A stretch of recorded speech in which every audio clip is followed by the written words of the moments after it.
ನಮಸ್ತೆ ವೀಕ್ಷಕರೇ, ರೈತ ಪ್ರಗತಿ ವಿಶೇಷ ಕಾರ್ಯಕ್ರಮಕ್ಕೆ ಸ್ವಾಗತ. ನಾನು ಭರತ್ ಯಾದವ್. ನೇಗಿಲ ಯೋಗಿಯ ಬೆವರು ಪ್ರತಿಯೊಬ್ಬರ ಉಸಿರು ಅಂತಾನೆ ಹೇಳಬಹುದು. ಅದರಲ್ಲೂ ಕೂಡ ನೈಸರ್ಗಿಕ ಕೃಷಿ ಏನು ಶೂನ್ಯ ಬಂಡವಾಳ ಇದೆ. ಇತ್ತೀಚೆಗೆ ಎಲ್ಲ ರೈತರು ಕೂಡ ಎಲ್ಲ ಯುವಕರು ಕೂಡ ಇದ್ರ ಬಗ್ಗೆ ಹಲವಾರು ರೀತಿಯಲ್ಲಿ ಉತ್ತಮ ರೀತಿಯಲ್ಲಿ ಒಲವನ್ನ ತೋರ್ತಾ ಇದ್ದಾರೆ. ಈ ಒಂದು ರಾಸಾಯನಿಕ ಕೃಷಿಯ ಬಗ್ಗೆ ಒಂದು ವಿಮುಖವಾಗಿ ಇವತ್ತು ನೈಸರ್ಗಿಕ ಕೃಷಿಯ ಬಗ್ಗೆ ಹೆಚ್ಚಿನ ಆಸಕ್ತಿಯನ್ನ ತೋರಿಸ್ತಾ ಇದ್ದಾರೆ ಅಂತಾನೆ ಹೇಳಬಹುದು. ಅದಕ್ಕೆ ಸಂಬಂಧಪಟ್ಟಂತೆ ಏನು ಸುಭಾಷ್ ಪಾಳೇಕರ್ ಅವರ ನೈಸರ್ಗಿಕ ಕೃಷಿ ಶೂನ್ಯ ಬಂಡವಾಳ ಇದೆ, ಅದಕ್ಕೆ ಸಂಬಂಧಪಟ್ಟಂತೆ ಪ್ರಸನ್ನ ಮೂರ್ತಿ ಅವರು ಕಳೆದ ಹಲವಾರು ಸಂಚಿಕೆಗಳಿಂದ ಪ್ರತಿಯೊಂದು ವಿಷಯದ ಬಗ್ಗೆ, ಪ್ರತಿಯೊಂದು ಬೆಳೆಯ ಬಗ್ಗೆ, ಪ್ರತಿಯೊಂದು ಹಂತದ ಬಗ್ಗೆ ತುಂಬಾ ಸಂಕ್ಷಿಪ್ತವಾಗಿ ವಿವರಣೆಯಾಗಿ ನಿಮಗೆ ಸಲಹೆ ಸೂಚನೆಗಳನ್ನ ನೀಡ್ತಾ ಇದ್ದಾರೆ. ಇದರಿಂದ ತುಂಬಾ ಹಲವಾರು ರೈತರಿಗೆ ಹೆಚ್ಚಿನ ರೀತಿಯಲ್ಲಿ ಉಪಯುಕ್ತವಾಗ್ತಾ ಇದೆ ಅಂತ ಕೂಡ ಹೇಳಬಹುದಾಗಿದೆ.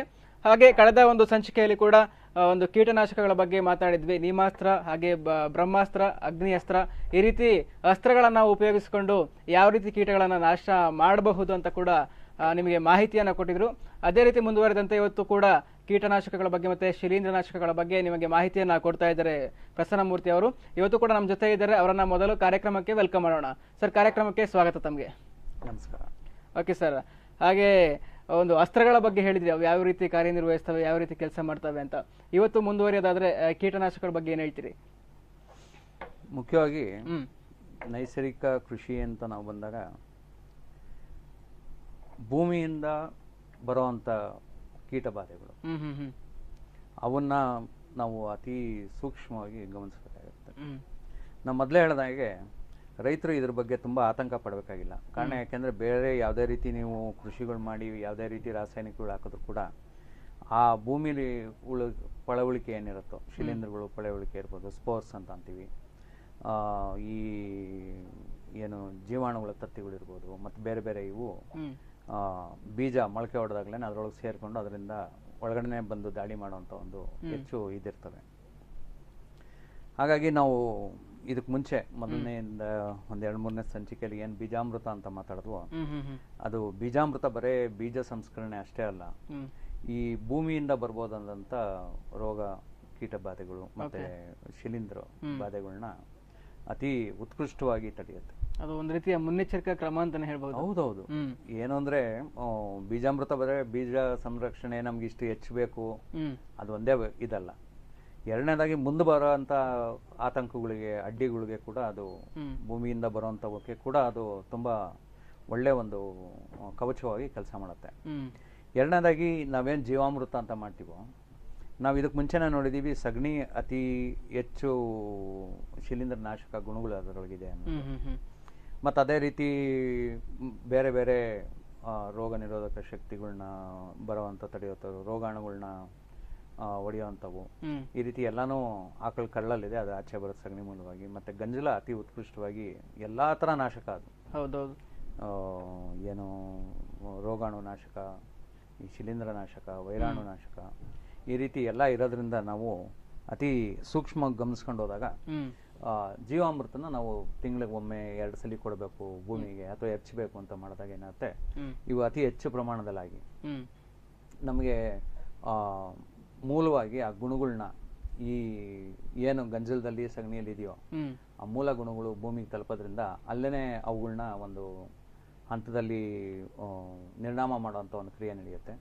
ಅದಾದ ನಂತರ ಕೂಡ ನಾವು ಮಾತಾಡ್ತಾ ಜೀವಾಮೃತನ ತಿಂಗಳಿಗೆ ಮಧ್ಯಭಾಗದಲ್ಲಿ ಒಂದು ಜೀವಾಮೃತ ಭೂಮಿಗೆ ಕೊಡ್ತೀರಾ, ಇನ್ನೊಂದ್ಸಲಿ ಆದಷ್ಟು ಆದರೆ ಸಿಂಪಡಣೆ ಮಾಡಿ ಅಂತಾನು ಹೇಳ್ತೀವಿ. 3 ಲೀಟರ್ಗೆ ಜೀವಾಮೃತಕ್ಕೆ 100 ಲೀಟರ್ ಬೆರೆಸ್ಕೊಂಡು ನೀರನ್ನ ಸಿಂಪಡಣೆ ಮಾಡಿ ಅಂತೀವಿ. ಇದು ಕೂಡ ಕಾರಣಗಳು ಅಂದ್ರೆ ಈ ಮೇಲೆ ಏನು ಎಲೆ ಸುರುಳಿ ಸುತ್ತುವಂತ ರೋಗಗಳು, ಎಲೆ ಚಿದ್ರಿ ಹೊಡೆಯುವಂಥದ್ದು, ಅದರೊಳಗೆ ಬರುವಂತ ವೈರಾಣುವಿಂದ ಆಗುವಂತ ಒಂದು ಸಮಸ್ಯೆಗಳು, ಇವನ್ನೆಲ್ಲ ನಾವು ಮುಖ್ಯವಾಗಿ ಗುಣ ಮಾಡೋದಕ್ಕೆ ಅಂತ ಮತ್ತೆ ಮುಂಜಾಗ್ರತೆಯಾಗೇನೆ ಅದನ್ನ ನೀವು ಸಿಂಪಡಣೆ ಕೊಡಿ ಅಂತ ಹೇಳ್ತಾ ಇರ್ತೀವಿ.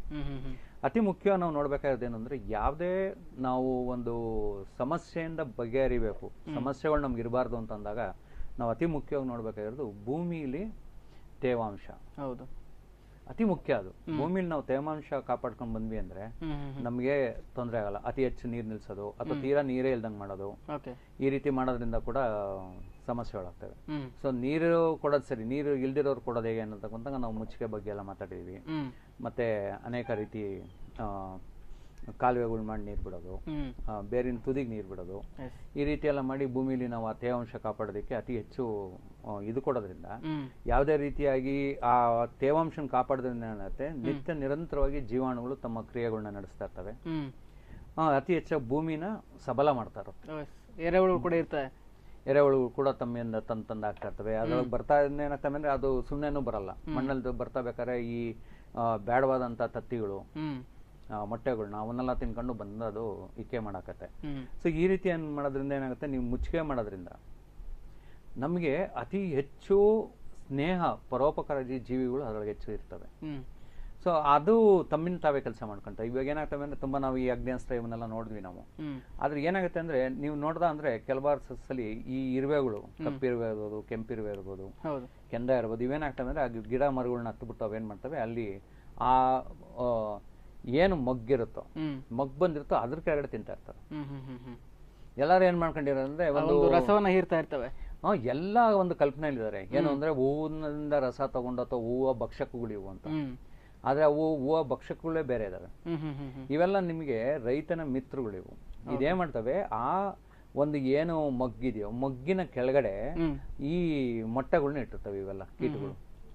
ಅವನ್ನ ತಿನ್ನಕ್ಕೆ ಅಲ್ಲಿರೋಂಥ ಲಾರ್ವೆ ಅಥವಾ ಇದನ್ನೇನಂತೀವಿ ಅದನ್ನ ತಿನ್ನೋದಕ್ಕೆ ಅಂತ ಅವು ಬರ್ತವೆ. ಹ್ಮ್ ನಾವೇನ್ ಮಾಡ್ಕೊಂಡ್ಬಿಡ್ತೀವಿ, ಅಯ್ಯೋ ಎಷ್ಟೊಂದು ಕೆಂದ ಬಂದ್ಬಿಡ್ತು, ಎಷ್ಟೊಂದು ಇರುವೆ ಬಂದ್ಬಿಡ್ತು. ಇದರಿಂದನೇ ಹಾಳಾಗುತ್ತೆ ಅಂತ ತಿಳ್ಕೊತಾರೆ. ಇದು ಏನಾಗುತ್ತೆ ಅಂದ್ರೆ ಒಂದು ತಪ್ಪು ಕಲ್ಪನೆ. ಅದು ಎಲ್ಲೋ ಹೋಗ್ತಾ ಇದಾವೆ, ಏನ್ ಮಾಡ್ತೇವೆ ಅಂತ ಯಾರು ನೋಡ್ತಾ ಇಲ್ಲ. ಹ್ಮ್ ಉದಾಹರಣೆಗೆ ನಮ್ಮ ತೊಗರಿಗೆ ರೆಡ್ ಲೇಡಿ ಬಿಟ್ಲ್ ಬಗ್ಗೆ ಅಂತ ಬರ್ತದೆ. ಹ್ಮ್ ಒಂದು ಕಪ್ಪು ದೊಡ್ಡ ನೊಣದ ತರ ಇರುತ್ತದು, ಶರೀರ ಪೂರ್ತಿ ರೆಕ್ಕೆ ಎಲ್ಲ ಕಪ್ಪಿರುತ್ತೆ ಅದಕ್ಕೆ. ಅದ್ರ ಮೇಲೆ ಕೆಂಪು ಚಿಕ್ಕೆಗಳು ಇರ್ತವೆ, ಹ್ಮ್ ಗುಂಡಾಕಾರದ ಚಿಕ್ಕೆಗಳು ಇರ್ತವೆ. ಓಕೆ ಇದನ್ನ ನೋಡಿದ ತಕ್ಷಣ ಏನಂತಾರೆ ಅಂದ್ರೆ, ನೀವು ಇದು ಬಂದ್ಬಿಟ್ಟಿದೆ ಮೊದಲು ಔಷಧಿ ಹೊಡಿರಿ ಮಾಡ್ರಿ, ಇದು ಹೂವು ಭಕ್ಷಕ, ಇದು ಹ್ಮ್ ಭಯಂಕರ ಭಕ್ಷಕ, ಇದು ಬಕಾಸುರ ಇದ್ದಂಗಿದೆ, ಹಾಗಾಗಿ ನಿಮ್ಗೆ ಬೆಳೆ ಬರಲ್ಲ ಅಂತಾರೆ. ಹ್ಮ್ ಆದ್ರೆ ಅದು ಬಂದು ಎಲ್ಲಿ ಮೇಯ್ತಾ ಇದೆ ಅನ್ನೋದನ್ನ ಯಾರು ನೋಡಲ್ಲ. ಹ್ಮ್ ಹ್ಮ್ ಎಸ್ ಅದು ಹೋಗ್ಬಾರ್ದು ಅಂತ ಒಂದು ಕಾರಣಕ್ಕೆ ಸುಣ್ಣ ಬಳಿದಾಗಿರ್ಬೋದು, ಬೇರೆ ಬೇರೆ ಕ್ರಮಗಳನ್ನ ಕೈಗೊಂಡಿರ್ತಾರೆ. ಸುಣ್ಣನು ಬಳಿತಾರೆ, ಈ ರೀತಿ ಬೇರೆ ಬೇರೆ ರೀತಿ ಅವ್ರವ್ರು ಒಂದು ವಿವೇಚನೆಗೆ ಸಾಕಷ್ಟು ಕಡೆ ಬೇರೆ ಬೇರೆ ಭಾಗದಲ್ಲಿ ಬೇರೆ ಬೇರೆ ತರ ಮಾಡ್ತಾರೆ. ಸೊ ಇಲ್ಲಿ ಅದಿದ್ದಷ್ಟು ಹೆಚ್ಚು ಕಾಯಿಗೆ ಬರ್ತವೆ, ಯಾಕಂದ್ರೆ ಅದು ದುಂಬಿ ತರ ಪರಾಗಕ್ಕೆಲ್ಲ ಸಹಾಯ ಮಾಡುತ್ತೆ. ಇಲ್ಲಿ ಅದು ತಿಂತಿರೋದ ಮೊಟ್ಟೆಗಳನ್ನ, ಇಟ್ಟಿರೋಂಥ ತತ್ತಿಗಳನ್ನ, ಇರೋಂಥ ಲಾರ್ವೆಗಳನ್ನ ನಾವು ತಿಂತಾ ಇರೋದು ಹೊರತು ಹೂವನ್ನ ಯಾವ ತರನೂ ಅದು ತೊಂದರೆಗಳು ಕೊಡಲ್ಲ. ಇದನ್ನೇನ್ ಮಾಡ್ಕೊಂತೀವಿ ಅಂದ್ರೆ ನಾವು ಎಲ್ಲ ಒಂದ್ ಕಡೆ ಗಮನಿಸ್ದನೇ ತುಂಬಾ ಅತಿ ಹೆಚ್ಚು ಸುಮ್ಮನೆ ಒಂದು ಕೀಟ ಬಂತು ಅಂದ್ರೆ ನಮ್ಮ ಸಮಸ್ಯೆ ಮಾಡೋದೆ. ಈ ರೀತಿ ನಾವು ಅನ್ಕೊಂಡ್ಬಿಟ್ವಿ ಅಂದ್ರೆ ಏನಾಗುತ್ತೆ, ಕೃಷಿಲಿ ತುಂಬಾ ಕಷ್ಟ ಬರುತ್ತೆ ರೈತ ಮಿತ್ರರೇ. ನಾವು ಅತಿ ಹೆಚ್ಚು ನೋಡ್ಬೇಕಾಗತ್ತೆ. ಆಮೇಲೆ ನಾನು ಇದಕ್ ಮುಂಚೆನೆ ಮಾತಾಡ್ತಾನು ಹೇಳಿದೆ, ಹಳಸಂಡೆ ಹಾಕೊಬೇಕು, ಹೆಸರು ಹಾಕೊಬೇಕು, ಉದ್ದ ಹಾಕೊಬೇಕು. ಇವೆಲ್ಲ ಹಾಕ್ದಾಗ ಏನಾಗುತ್ತೆ, ಈ ಹಸಿರು ತಿಗಣಿ, ಕಪ್ಪು ತಿಗಣಿ, ಆಮೇಲೆ ಇಂಥ ಸಣ್ಣ ಸಣ್ಣ ಏನು ರಸ ಇರುವಂತ ಕೀಟಗಳಿದಾವೆ ಎಲ್ಲ ಅಲ್ಲಿ ಹೊರಟೋಗ್ತವೆ. ಅದು ತಾಯಿ ಅದು. ಸೊ ಮತ್ತೆ ಪರ್ಯಾಯವಾಗಿ ನಾವು ಅರಳು ಗಿಡ ಹಾಕೊಳ್ಳೋದು, ಇವೆಲ್ಲ ಮಾಡೋದ್ರಿಂದ ಏನಾಗ್ತವೆ, ಅಲ್ಲಿಗೆ ಹೋಗ್ತವೆ. ಈ ಬೂದ್ ರೋಗಗಳೆಲ್ಲ ಬರೋಂಥ ಸಮಯದಲ್ಲಿ ನಾವು ಸಿಗುಂಬಳ ಎಲ್ಲ ನಮ್ಮ ಬದಿಗಳ ಹತ್ರ ಸಿಗುಂಬಳ ಹಾಕೊಳ್ಳೋದು, ಸೌತೆಕಾಯಿ ಹಾಕೋದು, ನೋಡಿರ್ತೀವಿ. ಈ ಸೌತೆಕಾಯಿ, ಸೋರೆಕಾಯಿ, ಸಿಗುಂಬಳ ಎಲ್ಲ ನಾವು ಹಾಕಿದ್ವಿ ಅಂದ್ರೆ ನೀವು ನೋಡಂದ್ರೆ ಅದ್ರ ಮೇಲೆ ಹೆಚ್ಚು ಎಲೆಗಳ ಮೇಲೆ ಹೆಚ್ಚು ದಾಳಿ ಆಗಿರ್ತವೆ. ಅಲ್ಲಿ ನಮ್ಮ ಮುಖ್ಯ ಬೆಳೆಗೆ ಬಿಟ್ಕೊಟ್ಬಿಡ್ತಾವ ಅವು. ಇಲ್ಲಿ ರೈತ ಏನ್ ಮಾಡ್ಬೇಕು ಅಂದ್ರೆ ನೋಡ್ಬೇಕಾಗಿರೋದು, ನಮಗೆ ಅದು ತೊಂದರೆ ಕೊಡ್ತಾ ಇದೆಯಾ, ನಮಗೆ ಅದು ಕೆಲಸ ಮಾಡ್ತಾ ಇದೆಯಾ ಅಂತ. ನಾನು ಅವತ್ತೇ ಹೇಳಿದೆ, ಅಳಸಂಡೆಗೆ ಅದು ಬಂದೋಗಿ ಕೂತಿದ್ದೇನೆ, ನೀವು ಸುಮ್ಮನೆ ರೀ, ಅದ್ರ ತಾಯಿ ಹತ್ರ ಇದೆ ಅಂದ್ರೆ ಪೂರ್ಣ ನೀವು ಅಳಸಂಡೆ ಬೆಳೆಯುವಾಗ ಅದು ಬಂದ್ಬಿಡ್ತು ಅಂದ್ರೆ ಕಷ್ಟ ಆಗುತ್ತೆ. ಮತ್ತೆ ನೀವು ಏನ್ ಅಸ್ತ್ರ ಎಳೆದಿವೋ ಅದನ್ನ ನೀವು ಹೊಡಿಬೇಕಾಗುತ್ತೆ. ಆದ್ರೆ ನಾವು ಮುಖ್ಯ ಬೆಳೆ ಹೊಳೆಯೋ ತೊಗರಿ ಹಾಕಿರ್ತೀವಿ, ಒಂದು ರಾಗಿ ಮಾಡ್ಬೋದು, ಜೋಳ ಮಾಡ್ಬೋದು. ಇಂಥ ಸಮಯದಲ್ಲಿ ಅಂತರ ಬೆಳೆಗಳಿಗೆ ಎಲ್ಲೆಲ್ಲಿ ಹೋಗ್ತಾ ಇದಾವೆ ಯಾವ್ಯಾವು, ಅದ್ರ ತಾಯಿ ಯಾವುದು ಅಂತ ಮೊದಲು ರೈತ ಕಂಡಿಡ್ಕೊಬೇಕಾಗತ್ತೆ. ಸೊ ಅದರಿಂದ ನಾವು ಹಾಕಿರೋದೆಷ್ಟು, ಎಷ್ಟು ಒಂದು ಗ್ರಾಮ್ ಹಾಕಿದೀವಿ, ಎಷ್ಟು ಒಂದು ಇದು ಮಾಡಿದೀವಿ, ಇದನ್ನ ನೋಡ್ಕೊಂಡು ನಾವು ಅದನ್ನ ಮಾಡಿದಾಗ ಏನಾಗುತ್ತೆ, ನಮ್ಗೆ ಅತಿ ಸುಲಭವಾಗಿ ಕೆಲಸ ಆಗುತ್ತೆ. ಇಲ್ಲಾಂದ್ರೆ ಸುಮ್ಮನೆ ಅದೊಂದು ಕಂಡಿದ ತಕ್ಷಣ ಎತ್ಕೊಂಡು ತಗೋ ಒಂದು ಟ್ಯಾಂಕಲ್ಲಿ ತುಂಬ್ಕೋ, ನೀಮಾಸ್ತ್ರ ಮಾಡ್ಕೋ, ಬ್ರಹ್ಮಾಸ್ತ್ರ ಮಾಡ್ಕೋ, ಅಥವಾ ಇನ್ನೊಂದು ಮಾಡ್ಕೋ ಹಾಕೊಂಡು ಹೊಡಿ ಅನ್ನೋದು ತಪ್ಪಾಗುತ್ತೆ. ಹಾಗಾಗಿ ಸ್ನೇಹಿತರೆ, ಯಾವತ್ತೂ ಅಷ್ಟೇ ನೀವು ಏನ್ ಸಮಸ್ಯೆ ಇದೆ ಅಂತ ನೋಡಿ. ಎರಡನೇದಾಗಿ ಯಾವುದೇ ಬೀಜ ಬಿತ್ತನೆ ಮಾಡ್ತೀವಿ ಅಂತ ಬೀಜ ಸಂಸ್ಕರಣೆ ಮಾಡಲೇಬೇಕು. ಬೀಜಾಮೃತದಲ್ಲಿ ಮತ್ತು ಜೀವಾಮೃತ ಭೂಮಿ ಕೊಡೋದನ್ನ ತಪ್ಪಿಸಬಾರ್ದು ನೀವು. ತದನಂತರ ಆದ್ರೆ ಒಂದೊಂದು ಸಿಂಪರಣೆ, ಯಾವುದೇ ಒಂದು ಬೆಳೆ 3-4 ತಿಂಗಳು ಒಂದು ಬೆಳೆ ಇದೆ ಅಂದಾಗ ಅಲ್ಪಾವಧಿ ಬೆಳೆಗಳು 1-2-3 ಸಿಂಪರಣೆ ಕೊಡೋಕ್ಕಾದ್ರೆ ಖಂಡಿತವಾಗಿ ಕೊಡಿ. ಇದರಿಂದ ಅತಿ ಹೆಚ್ಚು ನಮಗೆ ಲಾಭದಾಯಕವಾಗುತ್ತೆ. ಮತ್ತೆ ಜೀವಾಣುಗಳು ನಮಗೆ ಭೂಮಿಗೆ ಯಥೇಚ್ಛವಾಗಿ ಸಿಗ್ತಾ ಇರ್ತವೆ. ಇದಾದ ನಂತರ ಏನಾಗುತ್ತೆ ಅಂದ್ರೆ, ತೇವಾಂಶ ಕಾಪಾಡೋದು ಅತಿ ಮುಖ್ಯ. ನಾನು ಹೇಳ್ತೇನೆ, ಮೊದಲಿಂದಾನೇ ಹೇಳ್ತೇನೆ, ತೇವಾಂಶ ಕಾಪಾಡೋದು. ತದನಂತರ ಈ ಹೊದಿಕೆ ಇಡೋದು. ಅಲ್ಲೆಲ್ಲ ನೋಡಿ ಇರುವೆ ಇವೆಲ್ಲ ಅಲ್ಲಿ ಆರಾಮಾಗಿರ್ತಾವೆ. ಇಲ್ಲಿ ಸಮಸ್ಯೆ ಬಂದಟ್ಟಿಗೆ ಅಲ್ಲಿಗೆ ಹೋಗ್ತವೆ. ನೀವು ಯಾರು ಬೆಲ್ಲೊಡ್ದು ಹೇಳ್ಬೇಕಾಗಿಲ್ಲ. ಯಾವ ರೀತಿ ಒಂದು ಕತ್ಲೆಯಲ್ಲಿ ಕೂಡ ನೀವು ಒಂದು ಬೆಲ್ಲದ ತುಂಡನ್ನ ಈ ಮೇಲಿರುವಂತ ಒಂದು ಇದ್ರೊಳಗಿಡಿ, ಕತ್ಲೆಯಲ್ಲಿ ಇಡಿ. ನೀವು ಬನ್ನಿ, ಮನೆಗೆ ಹೋಗ್ತೀರಾ ಅಥವಾ ರೂಮ್ ಬಾಕ್ಲಾಕೊಂಡು ಹೋಗ್ತೀರಾ, ಕೊಠಡಿ ಬಾಕ್ಲಾಕೊಂಡು ಹೋಗಿ ನೀವು ಅಲ್ಲಿ ಬೆಳಗ್ಗೆ ನೀವು ಬಂದ ಅಂದ್ರೆ ಒಂದು ಸೈನಿಕ ಪಡೆನೆ ಎಡ ಬಲ ಅಂತ ಒಂದ್ ಎಲ್ಲೋ ಕಡೆಯಿಂದ ಬಂದು ಅದು ಆ ಬೆಲ್ಲದನ್ನ ತಗೊಂಡೋದು ಹೋಗ್ತಾ ಇರುತ್ತೆ. ಬರೀ ಬೆಲ್ಲದ ಸುಗಂಧ ಅದು ಕಾಣೋದು ಇಲ್ಲ ಅದು ಎಲ್ಲಿದೆ ಅಂತ. ಆಗ ಬರೋದ್ರಿಂದ ಏನಾಗುತ್ತೆ, ಈ ರೀತಿ ಅವಕ್ ಏನ್ ಬೇಕೋ ಅವಕ್ ಗೊತ್ತಿದೆ, ಮನುಷ್ಯನ ತಿಳ್ಕೊಬೇಕಷ್ಟೇ. ಅವಾಗ ಆಗಾಗ ಅವು ಅಲ್ಲಿ ಬಂದೇ ಬರ್ತವೆ. ನಿಸರ್ಗದಲ್ಲಿ ಇದೊಂದು ಇದೆ, ಏನೇ ಒಂದು ಹೆಚ್ಚಾಗಕ್ಕೆ ಬಿಡಲ್ಲ ಅಲ್ಲಿ. ಸೊ ಅದು ಪಕ್ಷಿಗಳು ಬರ್ಬೋದು, ಇನ್ನೊಂದು ಬರ್ಬೋದು, ಇರುವೆಗಳು ಬರ್ಬೋದು, ಕೆಂದಗಳು ಹೆಚ್ಚಾಗ್ಬೋದು. ಈ ರೀತಿ ನಾನಾ ತರದವು ರೀತಿಲಿ ನೈಸರ್ಗಿಕವಾಗಿಯೇ ಇವನ್ನೆಲ್ಲ ತಡೆಗಟ್ಟುವಂತ ಒಂದು ಅಥವಾ ಅವನ್ನ ನಿರ್ನಾಮ ಮಾಡುವಂತ ಒಂದು ಕ್ರಿಯೆ ನಿಸರ್ಗದಲ್ಲಿದೆ. ಸೊ ಇದನ್ನು ಕೂಡ ನಾವು ಅರ್ಥ ಮಾಡ್ಬೋದು. ನೀವು ನೈಸರ್ಗಿಕ ಕೃಷಿ ಅಂತ ಬಂದಿಟ್ಕೇನೆ ಅಥವಾ ನೀವು ಯಾವ್ದೇ ಕೃಷಿ ಮಾಡಿ ದಯವಿಟ್ಟು ಅಭ್ಯಾಸ ಮಾಡಕ್ ಕಲೀರಿ. ನಾನು ಹೇಳೋದು ಇಷ್ಟೇ. ಇದ್ರ ಬಗ್ಗೆ ಮತ್ತಷ್ಟು ಸಲಹೆ ಕೊಡಿದ್ರು ವಿರಾಮದ ನಂತರ. ವೀಕ್ಷಕರೇ, ರೈತ ಪ್ರಗತಿ ವಿಶೇಷ ಕಾರ್ಯಕ್ರಮದಲ್ಲಿ ಚಿಕ್ಕ ವಿರಾಮ.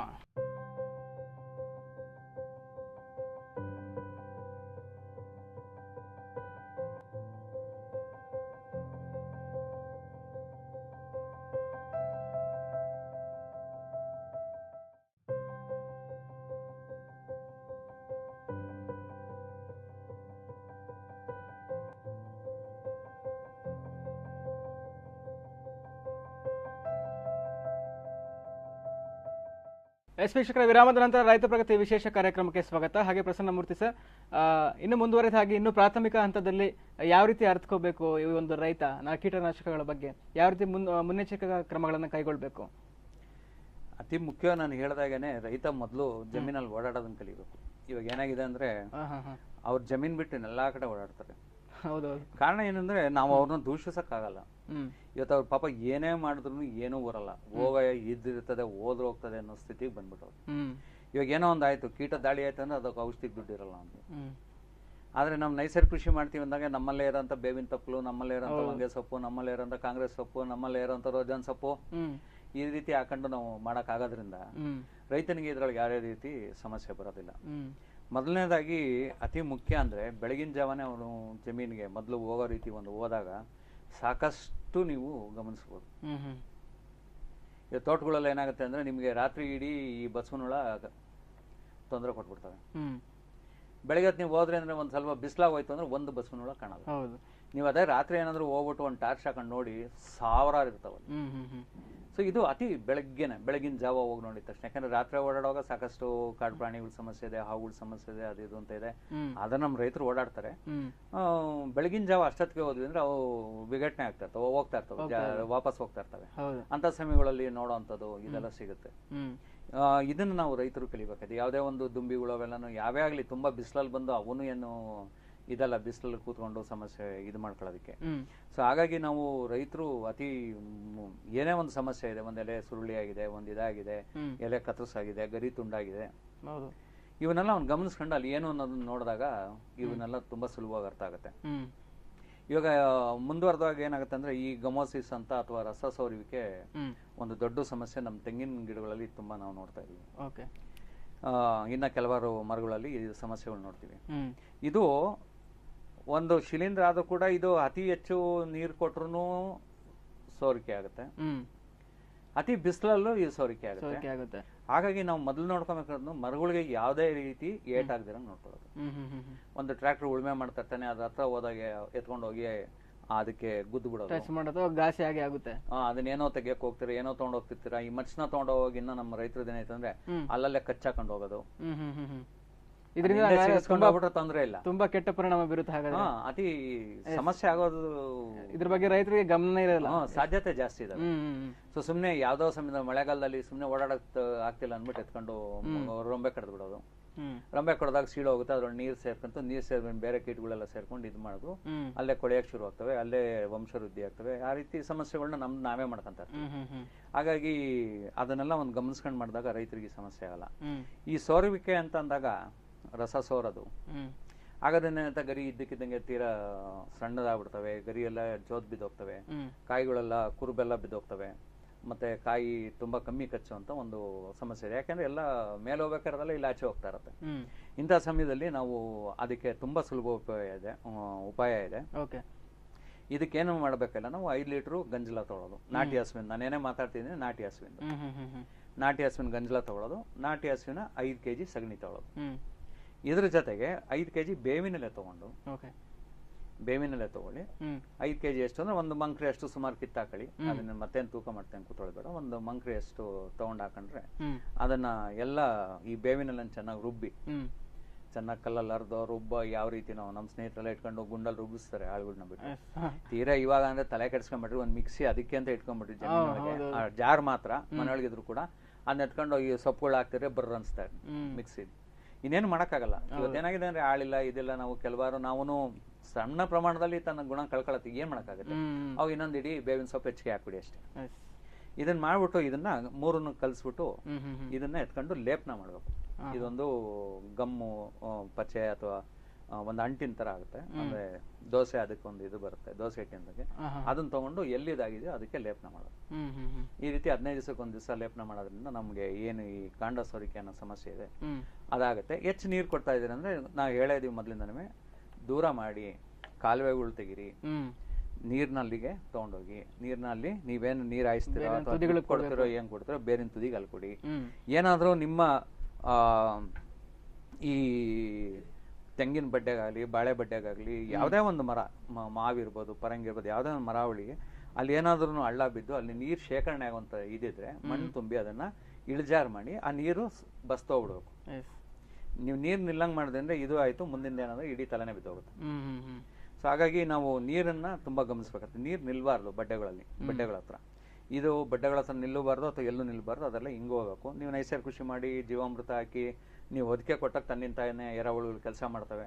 ನೀವು ಕೊಟ್ಟ ನೀರು ಇನ್ನ ಇಲ್ಲಿಂದ ಕೊಟ್ಕೊಂಡು ಆ ಕಡೆ ಹೋಗಿ ಯಾವ ಪಾತಿ ಕೊಟ್ಟಿದೀವಿ ಅಥವಾ ಯಾವ ಸಾಲು ಕೊಟ್ಟಿದೀವಿ ಅಂತ ನೋಡಿದ್ರೆ ನೀರೇ ಇರಲ್ಲ ಅಲ್ಲಿ, ಎಲ್ಲ ಹಿಂಗೋಗಿರುತ್ತೆ. ಎದ್ಕೊಂಡ್ಬಿಟ್ರಿ ಮತ್ತೆ ಎಲ್ಲ ಹೊರಟೋಯ್ತು ನೀರು ಅಂತ. ಭೂಮಿಗೆ ಹೋಗುತ್ತೆ, ಕೇಶ ಕಣ್ಣಲ್ಲಿ ಮೇಲೆ ಬರುತ್ತೆ. ನಿಮಗೆ ತುಂಬಾ ಸುಲಭವಾಗಿ ಕೆಲಸ ಆಗುತ್ತೆ. 15 ದಿವಸ ತಿಂಗಳಾದ್ರೂ ಯಾವುದೇ ನೀರಿನ ಕೊರತೆ ಆಗಲ್ಲ. ಒಂದ್ ನೀರು ಕೊಟ್ಟರು ಆ ರೀತಿ ಒಳಗಡೆ ಹೋಗ್ಬಿಟ್ರಿ. ಇಲ್ಲ ಏನಾಗುತ್ತೆ, ನೀವು ಕೊಟ್ಟಿರೋಂಥ ನೀರು ಮೇಲೆ ಇರುತ್ತೆ, ಆವಿಯಾಗಿ ಮೇಲೆ ಹೋಗುತ್ತೆ. ಅದು ಗಿಡಗಳಿಗೆ ಅಂತ ನಾವು ಬಿಟ್ಟಿರೋದು, ಆವಿಯಾಗಿ ವಾಪಸ್ ಬಂದ ಜಾಗದಲ್ಲಿ ಮೋಡದ ಕಡೆ ಹೊರಟೋಗುತ್ತೆ. ಸೊ ಇದನ್ನ ತಪ್ಪನ್ನ ರೈತರು ಮಾಡ್ಕೊಬಾರ್ದು. ಇದಾದ ನಂತರ ನಾವು ಈ ಬಾಳೆ ಗಿಡಗಳಲ್ಲಿ ಏನಾಗ್ತವೆ ಅಂದ್ರೆ ಈ ಪನಾಮ ವಿಲ್ಟ್ ಅಂತ ಅಂತೀವಿ. ಅಂದ್ರೆ ಎಲೆಗಳೆಲ್ಲ ತುದಿಯಿಂದ ಒಣಕೊಂಡು ಮೊದಲು ಬೂದು ಬಣ್ಣ ಆಗ್ತವೆ, ಕಂದು ಬಣ್ಣ ಆಗ್ತವೆ, ಹಳದಿಯಾಗಿ ತನ್ನಂತ ಕಂದು ಬಣ್ಣ ಆಗಿ ಎಲ್ಲ ಇಳೆ ಬಿದ್ಬಿಟ್ಟು ಇದಾಗ್ತವೆ. ಪನಾಮ ವಿಲ್ಟ್ ಅಂತ ತುಂಬಾ ಭಯಂಕರವಾದ ರೋಗ ಅಂತ. ನೀರು ಅದು ಒಂದ್ ದೊಡ್ಡ ಸಮಸ್ಯೆ ಏನಿದೆ ಅಂದ್ರೆ, ಬಾಳೆಗೆ ಅತಿ ಹೆಚ್ಚು ನೀರ್ ಬೇಕು, ಅಡಿಕೆಗೆ ಹೆಚ್ಚು ನೀರ್ ಬೇಕು, ತೆಂಗಿಗೆ ಹೆಚ್ಚು ನೀರ್ ಬೇಕು. ಇವ್ರು ತುಂಬಿಕೊಂಡಿರುತ್ತೆ ಆಗ್ಲೇ ಅವ್ರಿಗೆ, ಅದಾಗ್ಲೇ ತುಂಬ್ಕೊಂಬಿಟ್ಟಿಯಾರ. ನಾನು ಮೊದ್ಲಿಂದ ಹೇಳ್ತಿದ್ದೀನಿ ನೋಡಿ ರೈತರೇ, ಅದಕ್ಕೆ 40 ಲೀಟರ್ ಬೇಕು ಸರಿ, ಅದಕ್ಕೆ 10 ಲೀಟರ್ ಬೇಕು ಸರಿ, ನೀವು ಕೊಡೋ ನೀರ ಅದನ್ನ ಮುಖ್ಯ ನಾವು ತಗೋಬೇಕಾಗಿದೆ. ಹಾಗಾಗಿ ನೀವು ಈ ಕಾಲುವೆ ಮಾಡೋದ್ರಿಂದ ಒದಕೆ ಕೊಡೋದ್ರಿಂದ ಎಲ್ಲ ಒಣ ಒದಕೆ ಕೊಡೋದು, ಸಜೀವ ಬೆಳೆಗಳನ್ನ ಬೆಳೆಯೋದ್ರಿಂದ ಏನಾಗುತ್ತೆ, ನೀರು ಆವೇಗದಿಂದ ತಡೆಯುತ್ತೆ. ಒಳಗಡೆ ಹೋಗಿರೋಂಥ ನೀರು ಮತ್ತೆ ಮೇಲೆ ಬರುತ್ತೆ, ಅದನ್ನ ಗಿಡಗಳು ತಗೊಂತವೆ. ನೀವೇನು ತಲೆಕೆಡ್ಸ್ಕೊಳ್ಳೋ ಅವಶ್ಯಕತೆ ಇರಲ್ಲ. ಭೂಮಿಗೆ ಮಳೆಗಾಲದಲ್ಲಿ ಬಿದ್ದಂತ ನೀರೇ ಎಷ್ಟೋ ಆಳಕ್ಕೆ ಹೋಗಿರ್ತವೆ. ಅದು ಕೇಶಾಕರಣೆಯಲ್ಲಿ ಮೇಲೆ ಬರ್ತಾನೆ ಇರ್ಬೇಕು. ಮೇಲೆ ಒಣಗ್ತು ಕೆಳಗಡೆದು, ಅದು ಒಣಗ್ತು ಕೆಳಗಡೆದು, ಅದು ಒಣಗ್ತು ಕೆಳಗಡೆದು. ಸೊ ಇಲ್ಲಿಂದ ಹಿಂಗೆ ಬರ್ತಾನೆ ಇರ್ತಾವ ಅದ್ ಮೇಲಕ್ಕೆ, ಇಲ್ಲಿಂದ ಹೋಗ್ತಾ ಇರ್ತವೆ, ಇಲ್ಲಿಂದ ಬರ್ತಾನೆ ಇರ್ತವೆ ಮೇಲಕ್ಕೆ. ಸೊ ನಿಮ್ಗೆ ಆ ಆಳಕ್ಕಿಂದ ನೀರ್ ಸಪ್ಲೈ ಕೊಡುವಂತ ಒಂದು ಮಹಾಸಮುದ್ರ ಕೆಳಗಡೆ ಇದೆ. ಆದ್ರೆ ಏನಾಗುತ್ತೆ ಅಂದ್ರೆ, ಸುಮ್ನೆ ರಸ್ತೆಲಿ ಯಾವ್ದೇ ಒಂದು ಸಿಗ್ನಲ್ ಇಲ್ಲ, ಯಾವ್ದೇ ಒಂದು ರಸ್ತೆ ಉಬ್ಬಿಲ್ಲ ಅಥವಾ ಒಂದು ಯಾವ್ದೇ ಟೋಲ್ ಗೇಟ್ ಇಲ್ಲ ಅಂದ್ರೆ ಯಾವ ರೀತಿ ಕಾರ್ಗಳು 140-50 ಹೊರಟೋಗ್ತಾರೋ ಹಂಗ ಹೊರಟೋಗ್ತವೆ. ಆದ್ರೆ ಯಾವ್ದೋ ಒಂದು ಟೋಲ್ ಗೇಟ್ ಅಥವಾ ಒಬ್ರು ಪೊಲೀಸ್ ಅಲ್ಲಿ ನಿಂತ್ಕೊಂಡು ಒಂದ್ ಹಿಂಗಂದ್ರು ನಿಧಾನ ಮಾಡೋದಾಗ್ಲಿ, ಒಂದು ರಸ್ತೆ ಉಬ್ರ ಇದ್ರೆ ಹೇಗೆ ಗಾಡಿಗಳು ನಿಧಾನ ಆಗುತ್ತೋ, ಈ ಒದಕೆ ಅಂತ ಮಾಡೋದು ನಾವು ಮೊದಲು ಸೂರ್ಯ ಬೀಳಲ್ಲ, ನೀರಾವಿ ಆಗಲ್ಲ. ಎರಡನೇದಾಗಿ ಕೆಳಗಡೆಯಿಂದ ಬಂದಂತ ನೀರಾವಿನ ಇದು ತಡೀತದೆ. ಬೇರುಗಳ ಮೇಲೆ ನಮ್ಮ ಆಹಾರ ನೀರು ತಗೊಳ್ಳೋಂಥ ಬೇರು 96 ಭಾಗ ಎಲ್ಲಿದೆ, ಮೇಲೆ 4.5 6 ಇಂಚಲ್ಲಿದೆ, ಅಂಗಳದಲ್ಲಿದೆ ಅಂತ ನಾವು ನೋಡಿದೀವಿ. ಹಾಗಾಗಿ ಏನಾಗುತ್ತೆ, ಅಲ್ಲಿ ಒಂದು ಟೋಲ್ ಗೇಟ್ ತರ ಆದಾಗ ನೀವೆಲ್ಲ ಸಂಖ್ಯೆಗಳು ಯಾವ ರೀತಿ ಕಾರಿಂದ ಪೂರ್ತಿ ಆ ಚಾಲಕನ ವಿವರಣೆಯಿಂದ ಹಿಡಿದು ಗಾಡಿ ಸಂಖ್ಯೆ ಮಾಡಲ್ ಗಿಡ್ಲೆಲ್ಲ ಯಾವ ರೀತಿ ಬರ್ಕೊಬೋದು, ಆ ರೀತಿ ಅದು ಒಂದು ನಿಂತು ಮೇಲಕ್ಕೆ ಹೋಗೋದ್ರಿಂದ ಅಷ್ಟಂಗೆ ಇವು ತಗೊಂಡ್ಬಿಡ್ತವೆ. ಈ ರೀತಿ ಮಾಡೋದಂದ್ರೆ ತೇವಾಂಶ ತುಂಬಾ ಸುಲಭ ಉಳಿಸ್ಕೊಬೋದು. ತುಂಬಾ ನೀರು ಕೊಡ್ಲೇಬೇಕು ಅಂತ ಹೆದರ್ಕೋಬೇಡಿ. ಮತ್ತೆ ಇನ್ನೊಂದು ತಪ್ಪು ಕಲ್ಪನೆಯಲ್ಲಿ ಬಿಟ್ಬಿಡಿ, ನಾನು ಪದೇ ಪದೇ ಹೇಳ್ತೀನಿ, ಇಂತಿಷ್ಟು ನೀರು ಬೇಕು ಸರಿ, ನೀವು ಕೊಡೋದಲ್ಲ. ಒಂದನೇದು ಭೂಮಿ ಬ್ಯಾಂಕು, ಸೊ ಹೋಗಿರೋದಲ್ಲ ವಾಪಸ್ಸು ಬಂದೇ ಬರ್ತದೆ ಖಾತೆಗೆ, ನೀವು ಹೆದರಬೇಡಿ. ಎರಡನೇದಾಗ ಹೋಗಕ್ ಬಿಡಬೇಡಿ ಅಷ್ಟೇ, ಅದನ್ನು ತಡೆಯೋದು ಕಲೀರಿ. ಎರಡನೇದಾಗಿ ಈ ವಾತಾವರಣ ಏನಿದೆ, ನೀರಿನ ಸಮುದ್ರ ಅದು, ಅದರಲ್ಲಿ ತೇವಾಂಶ ಯಾವತ್ತಿದ್ದೇ ಇರ್ತದೆ. ನಾವು ನೋಡಿದ್ವಿ ಅಂದರೆ ಮಾಧ್ಯಮಗಳಲ್ಲೆಲ್ಲ ಇಂತಿಷ್ಟು ಈ ಬೇಸಿಗೆ ಇವತ್ತು ತೇವಾಂಶ 17% ಇದೆ, 85 ಐತೆ ಅಂತಲೂ ಬರ್ತಾರೆ, 60 70. ಸೊ ಅದೇನು ಅಂದರೆ ಅಷ್ಟು ನೀರಿನ ಅಂಶ ಅದರೊಳಗಿದೆ ಅಂತ. ಸೊ ಅದನ್ನ ಉಪಯೋಗಿಸ್ಕೊಳತ್ತೆ. ಯಾವಾಗ ಒಣತ್ಯಾಜ್ಯ ಹಾಕ್ತೀವಿ ನಾವು ಭೂಮಿ ಮೇಲೆ, ಅದು ಹೀರ್ಕೊಳ್ಳುತ್ತೆ, ಹೀರ್ಕೊಂಡು ಭೂಮಿ ಕೊಡ್ತಾ ಇರುತ್ತೆ, ಗಿಡಗಳು ತೊಂತರುತ್ತೆ, ಯಾವುದೇ ತೇವಾಂಶದ ಒಂದು ಕೊರತೆ ಅಲ್ಲಿಗೆ ಆಗಲ್ಲ. ಅದರಲ್ಲೂ ಕೂಡ ರೈತರು ಇನ್ನೊಂದು ವಾರ ಅಥವಾ 2-3 ದಿನಗಳ ಕಾಲ ನೀರ್ ಸಿಗಲ್ಲ ಅಂತ ಅವತ್ತೇ ಎಷ್ಟು ನೀರ್ ಸಿಗುತ್ತೋ ಸಾಧ್ಯವಾದಷ್ಟು ಅಷ್ಟನ್ನು ಹರಿಸ್ಬಿಡ್ತಾರೆ ಅಷ್ಟೇ. ಇದು ಹೋದ್ರೋಯ್ತು ಬಿಡ, ಇನ್ನೊಂದು ಕೊರ್ಸನ, ಈ ಮನಸ್ಥಿತಿಲಿದ್ರೆ ಅದನ್ನ ಮಾಡಕ್ ಆಗೋದಿಲ್ಲ. ಸೊ ಸ್ನೇಹಿತರೆ, ತೇವಾಂಶ ಉಳಿಸ್ಕೊಳ್ಳೋದು ತುಂಬಾ ಸುಲಭ. ಅದನ್ನ ಈ ರೀತಿ ನೀವು ಒಣವತಿಕೆ ಮಾಡೋದ್ರಿಂದ ಮತ್ತೆ ಸಜೀವ ಬೆಳೆಗಳನ್ನ ಬೆಳೆಯೋದ್ರಿಂದ, ಅಂತರ್ ಬೆಳೆಗಳನ್ನ ಬೆಳೆಯೋದ್ರಿಂದ, ನಾವು ಅದನ್ನ ಪಂಚತರಂಗಿಣಿ ಯೋಜನೆ ಅಂತ ಏನ್ ಮಾತಾಡಿದ್ವೋ ಆ ರೀತಿ ನೀವು ಬೆಳೆಯೋದ್ರಿಂದ ಏನಾಗುತ್ತೆ, ಅತಿ ಉತ್ಕೃಷ್ಟವಾಗಿ ನಮಗೆ ತೇವಾಂಶ ಉಳಿಸ್ಕೊಳ್ಳೋಕೆ ಒಂದು ಸಹಕಾರಿಯಾಗುತ್ತೆ. ಇದಾದ ನಂತರ ಇವೆಲ್ಲ ತೀರಾ ಮೀರಿನ ಕೆಲವು ಕೀಟಗಳಿರ್ತವೆ, ಅವು ಭಾರಿ ಸಮಸ್ಯೆ ಆಗುವಂಥವು. ಅಂಥವನ್ನ ಆ ಕೀಟಗಳಿಗೆ ನಾವು ದಶಪರ್ಣಿ ಅಂತ ಇನ್ನು ಮುಂದುವರೆದ ಒಂದು. ಓಕೆ ಸರ್, ಈ ಕೀಟಗಳ ಬಗ್ಗೆ ಮಾತಾಡೋ ಒಂದು ಚಿಕ್ಕ ವಿರಾಮ ತಗೊಂಡು, ವೀಕ್ಷಕರೇ, ನಿಮಗೂ ಕೂಡ ಗೊತ್ತಾಯ್ತಲ್ಲ, ನೈಸರ್ಗಿಕ ಕೃಷಿ ಅಂದ್ರೇನೆ ಒಂದು ರೀತಿಯ ಸುಲಭ ಅಂತ ಹೇಳ್ಬೋದು. ಇತ್ತೀಚಿನ ಕಾಲದಲ್ಲಿ ಒಂದು ರಾಸಾಯನಿಕ ಒಂದು ಔಷಧಿ ತರಕ್ಕೆ ದುಡ್ಡಿರಲ್ಲ ಅಥವಾ ಬೇರೆ ಏನ್ ತರಕ್ಕೂ ಒಂದು ರೈತ ಹಿಂದೆ ಮುಂದೆ ನೋಡ್ತಾ ಇರ್ತಾರೆ. ಇವರ ಒಂದು ಸಲಹೆ, ಒಂದು ಮಾರ್ಗದರ್ಶನ ನೋಡಿದಾಗ ಪ್ರಕೃತಿಯಲ್ಲಿ ಏನ್ ಸಿಗುತ್ತೋ, ಒಂದು ಗಂಜಲಾಗಿರ್ಬೋದು ಅಥವಾ ಬೇವಿನ ಸೊಪ್ಪು ಅಂತ ಹೇಳಿದ್ರು, ಇದರಿಂದನೇ ರೈತ ಎಲ್ಲಾ ಒಂದು ಕೀಟನಾಶಕಗಳು ಏನು ಎಲ್ಲ ಒಂದು ಕಾಯಿಲೆಗಳು ಕೂಡ ಮದ್ದನ್ನ ಹುಡುಕ್ಬೋದು ಅಂತ ಹೇಳ್ತಾರೆ. ಈಗ ಮತ್ತಷ್ಟು ಇದ್ರ ಬಗ್ಗೆ ಸಲಹೆಯನ್ನು ಕೊಡ್ತಾರೆ ಚಿಕ್ಕ ವಿರಾಮದ ನಂತರ.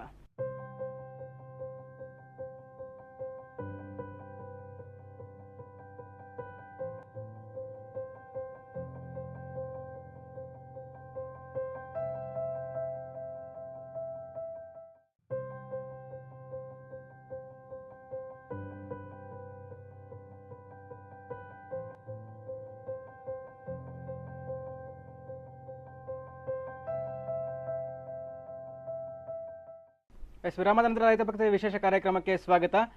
ಉತ್ತಮವಾದಂತಹ ಸಲಹೆ ಸೂಚನೆಗಳನ್ನು ಕೊಡ್ತಾ ಇದ್ದಾರೆ ಕೀಟನಾಶಕಗಳು ಮತ್ತು ಶಿಲೀಂಧ್ರಗಳ ಬಗ್ಗೆ. ಸರ್, ಮುಂದುವರೆದ ಹಾಗೆ ನೋಡೋದಾದ್ರೆ, ಮೊದಲು ಈ ಕೀಟಗಳು ಯಾವ ರೀತಿ ಇರ್ತವೆ, ಯಾವ್ಯಾವ ಬೆಳೆಗೆ ಯಾವ ರೀತಿ ಪ್ರತಿಕೂಲವನ್ನ ಬೀರ್ತವೆ ಅಂತ?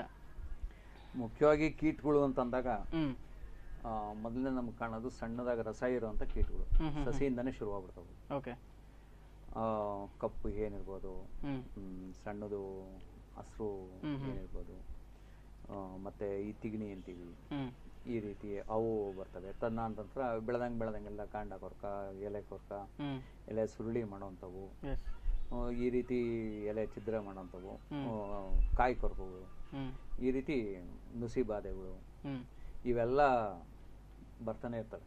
ರೈತರಿಗೆ ಅವೆಲ್ಲ ಸಮಸ್ಯೆ ಏನಿಲ್ಲ, ಅವ್ರ ನಿತ್ಯ ಅದ್ರ ಜೊತೆ ಒಡನಾಟ ಹೋರಾಟ ಅವರು. ಸೊ ಹಾಗಾಗಿ ಈ ನೈಸರ್ಗಿಕ ಕೃಷಿ ಮಾಡೋದ್ರಿಂದ ಏನಂದ್ರೆ, ನಮ್ಮ ಜಮೀನಲ್ಲಿರುವಂತ, ನಮ್ಮ ಅಕ್ಕಪಕ್ಕ ಸಿಗುವಂತ ವಸ್ತುಗಳನ್ನ ಉಪಯೋಗಿಸ್ಕೊಂಡೆ, ಎಲೆ ತಪ್ಪಲುಗಳೇ ಮುಖ್ಯವಾಗಿ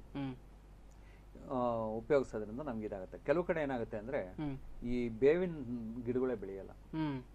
ಆಮೇಲೆ ಇವತ್ತು ರೈತರು ಏನಾಗಿದ್ದಾರೆ ಅಂದ್ರೆ, ದುಡ್ಡಿಗೆ ಎಷ್ಟು ಸಮಸ್ಯೆ ಇದೆ ಅವ್ರಿಗೆ ಅಂದ್ರೆ, ಮತ್ತೆ ಹೆಚ್ಚಲಾಗುತ್ತೆ ಅದಂತೂ ಇದು ಅಂತ ಅಂದ್ಬಿಟ್ಟು ಆ ಬೇವಿನ ಮರಗಳನ್ನ ಒಂದು ತೊಡೆಗಾತ್ರ ಆಗಿದ ತಕ್ಷಣ ಮಾರ್ಬಿಡ್ತಾರೆ. ಹೌದೌದು, ಎಷ್ಟೋ ಹಳ್ಳಿಗಳಲ್ಲಿ ಎಲ್ಲೋ ಒಂದೊಂದು ಗಿಡ ಇರ್ತದೆ, ಇವ್ರಿಗೆಲ್ಲಾ ಬೇಕು ಅಂದಾಗ ಬೇವಿನ ಸೊಪ್ಪು ಸಿಗೋದು ಕಷ್ಟ. ಸೊ ಅಂತ ಸಮಯದಲ್ಲಿ ನಾವು ಹೊಂಗೆ ಸೊಪ್ಪು ಪರ್ಯಾಯವಾಗಿ ಉಪಯೋಗಿಸ್ಕೊಬಹುದು. ಇನ್ನೊಂದು ಮುಖ್ಯವಾಗಿ ಅಂದ್ರೆ, ತೀರಾ ಹಂಗಿಲ್ಲ ಅಂದಾಗ ನಾವು ಬೇವಿನ ಬೀಜನ ಉಪಯೋಗಿಸ್ಕೊಳ್ಳೋದು, ಅಥವಾ ಬೇವಿನ ಹಿಂಡಿ, ಇವನ್ನ ಕೂಡ ಉಪಯೋಗಿಸ್ಕೊಂಡು ಅದನ್ನ ಪೂರ್ತಿ ರುಬ್ಬಿ ಅಥವಾ ಜಜ್ಜಿ ಚೆನ್ನಾಗಿ ಅದಕ್ಕೆ ಗೋಮೂತ್ರದಲ್ಲಿ ಹಾಕಿಟ್ಕೊಂಡು ಅದನ್ನ ಸೋಸಿ ನಾವು ಸಿಂಪಡಣೆ ಮಾಡ್ಬೋದು, ಅಥವಾ ಬೇವಿನ ಎಣ್ಣೆ ತಗೊಂಡ್ ಮಾಡ್ಬೋದು. ಆದ್ರೆ ಈ ಎಣ್ಣೆ ಅಂತ ಉಪಯೋಗಿಸಿದಾಗ ಏನಾಗುತ್ತೆ, ನಮ್ಗೆ ಆ ಎಣ್ಣೆನ ನೀವು ನೇರವಾಗಿ ನೀರಲ್ಲಿ ಗಂಜಲದಲ್ಲಿ ಕಲಿಸಿದಾಗ ಅದು ತೇಲ್ಕೊಂಡೇ ಇರುತ್ತೆ. ಯಾವತ್ತದು ನೀವೇನೇ ಸಿಂಪಡಣೆ ಮಾಡ್ತಿದ್ರೆ ಎಣ್ಣೆ ಮೇಲೆ ಉಳ್ಕೊಂಡಿರುತ್ತೆ, ಕೆಳಗಡೆದೆಲ್ಲ ಸಿಂಪಡಣೆ ಆಗ್ತದೆ. ಹಾಗಾಗಿ ಅದನ್ನ ನಾವು ಎಮಲ್ಷನ್ ಅಂತ ಮಾಡ್ಬೇಕಾಗುತ್ತೆ.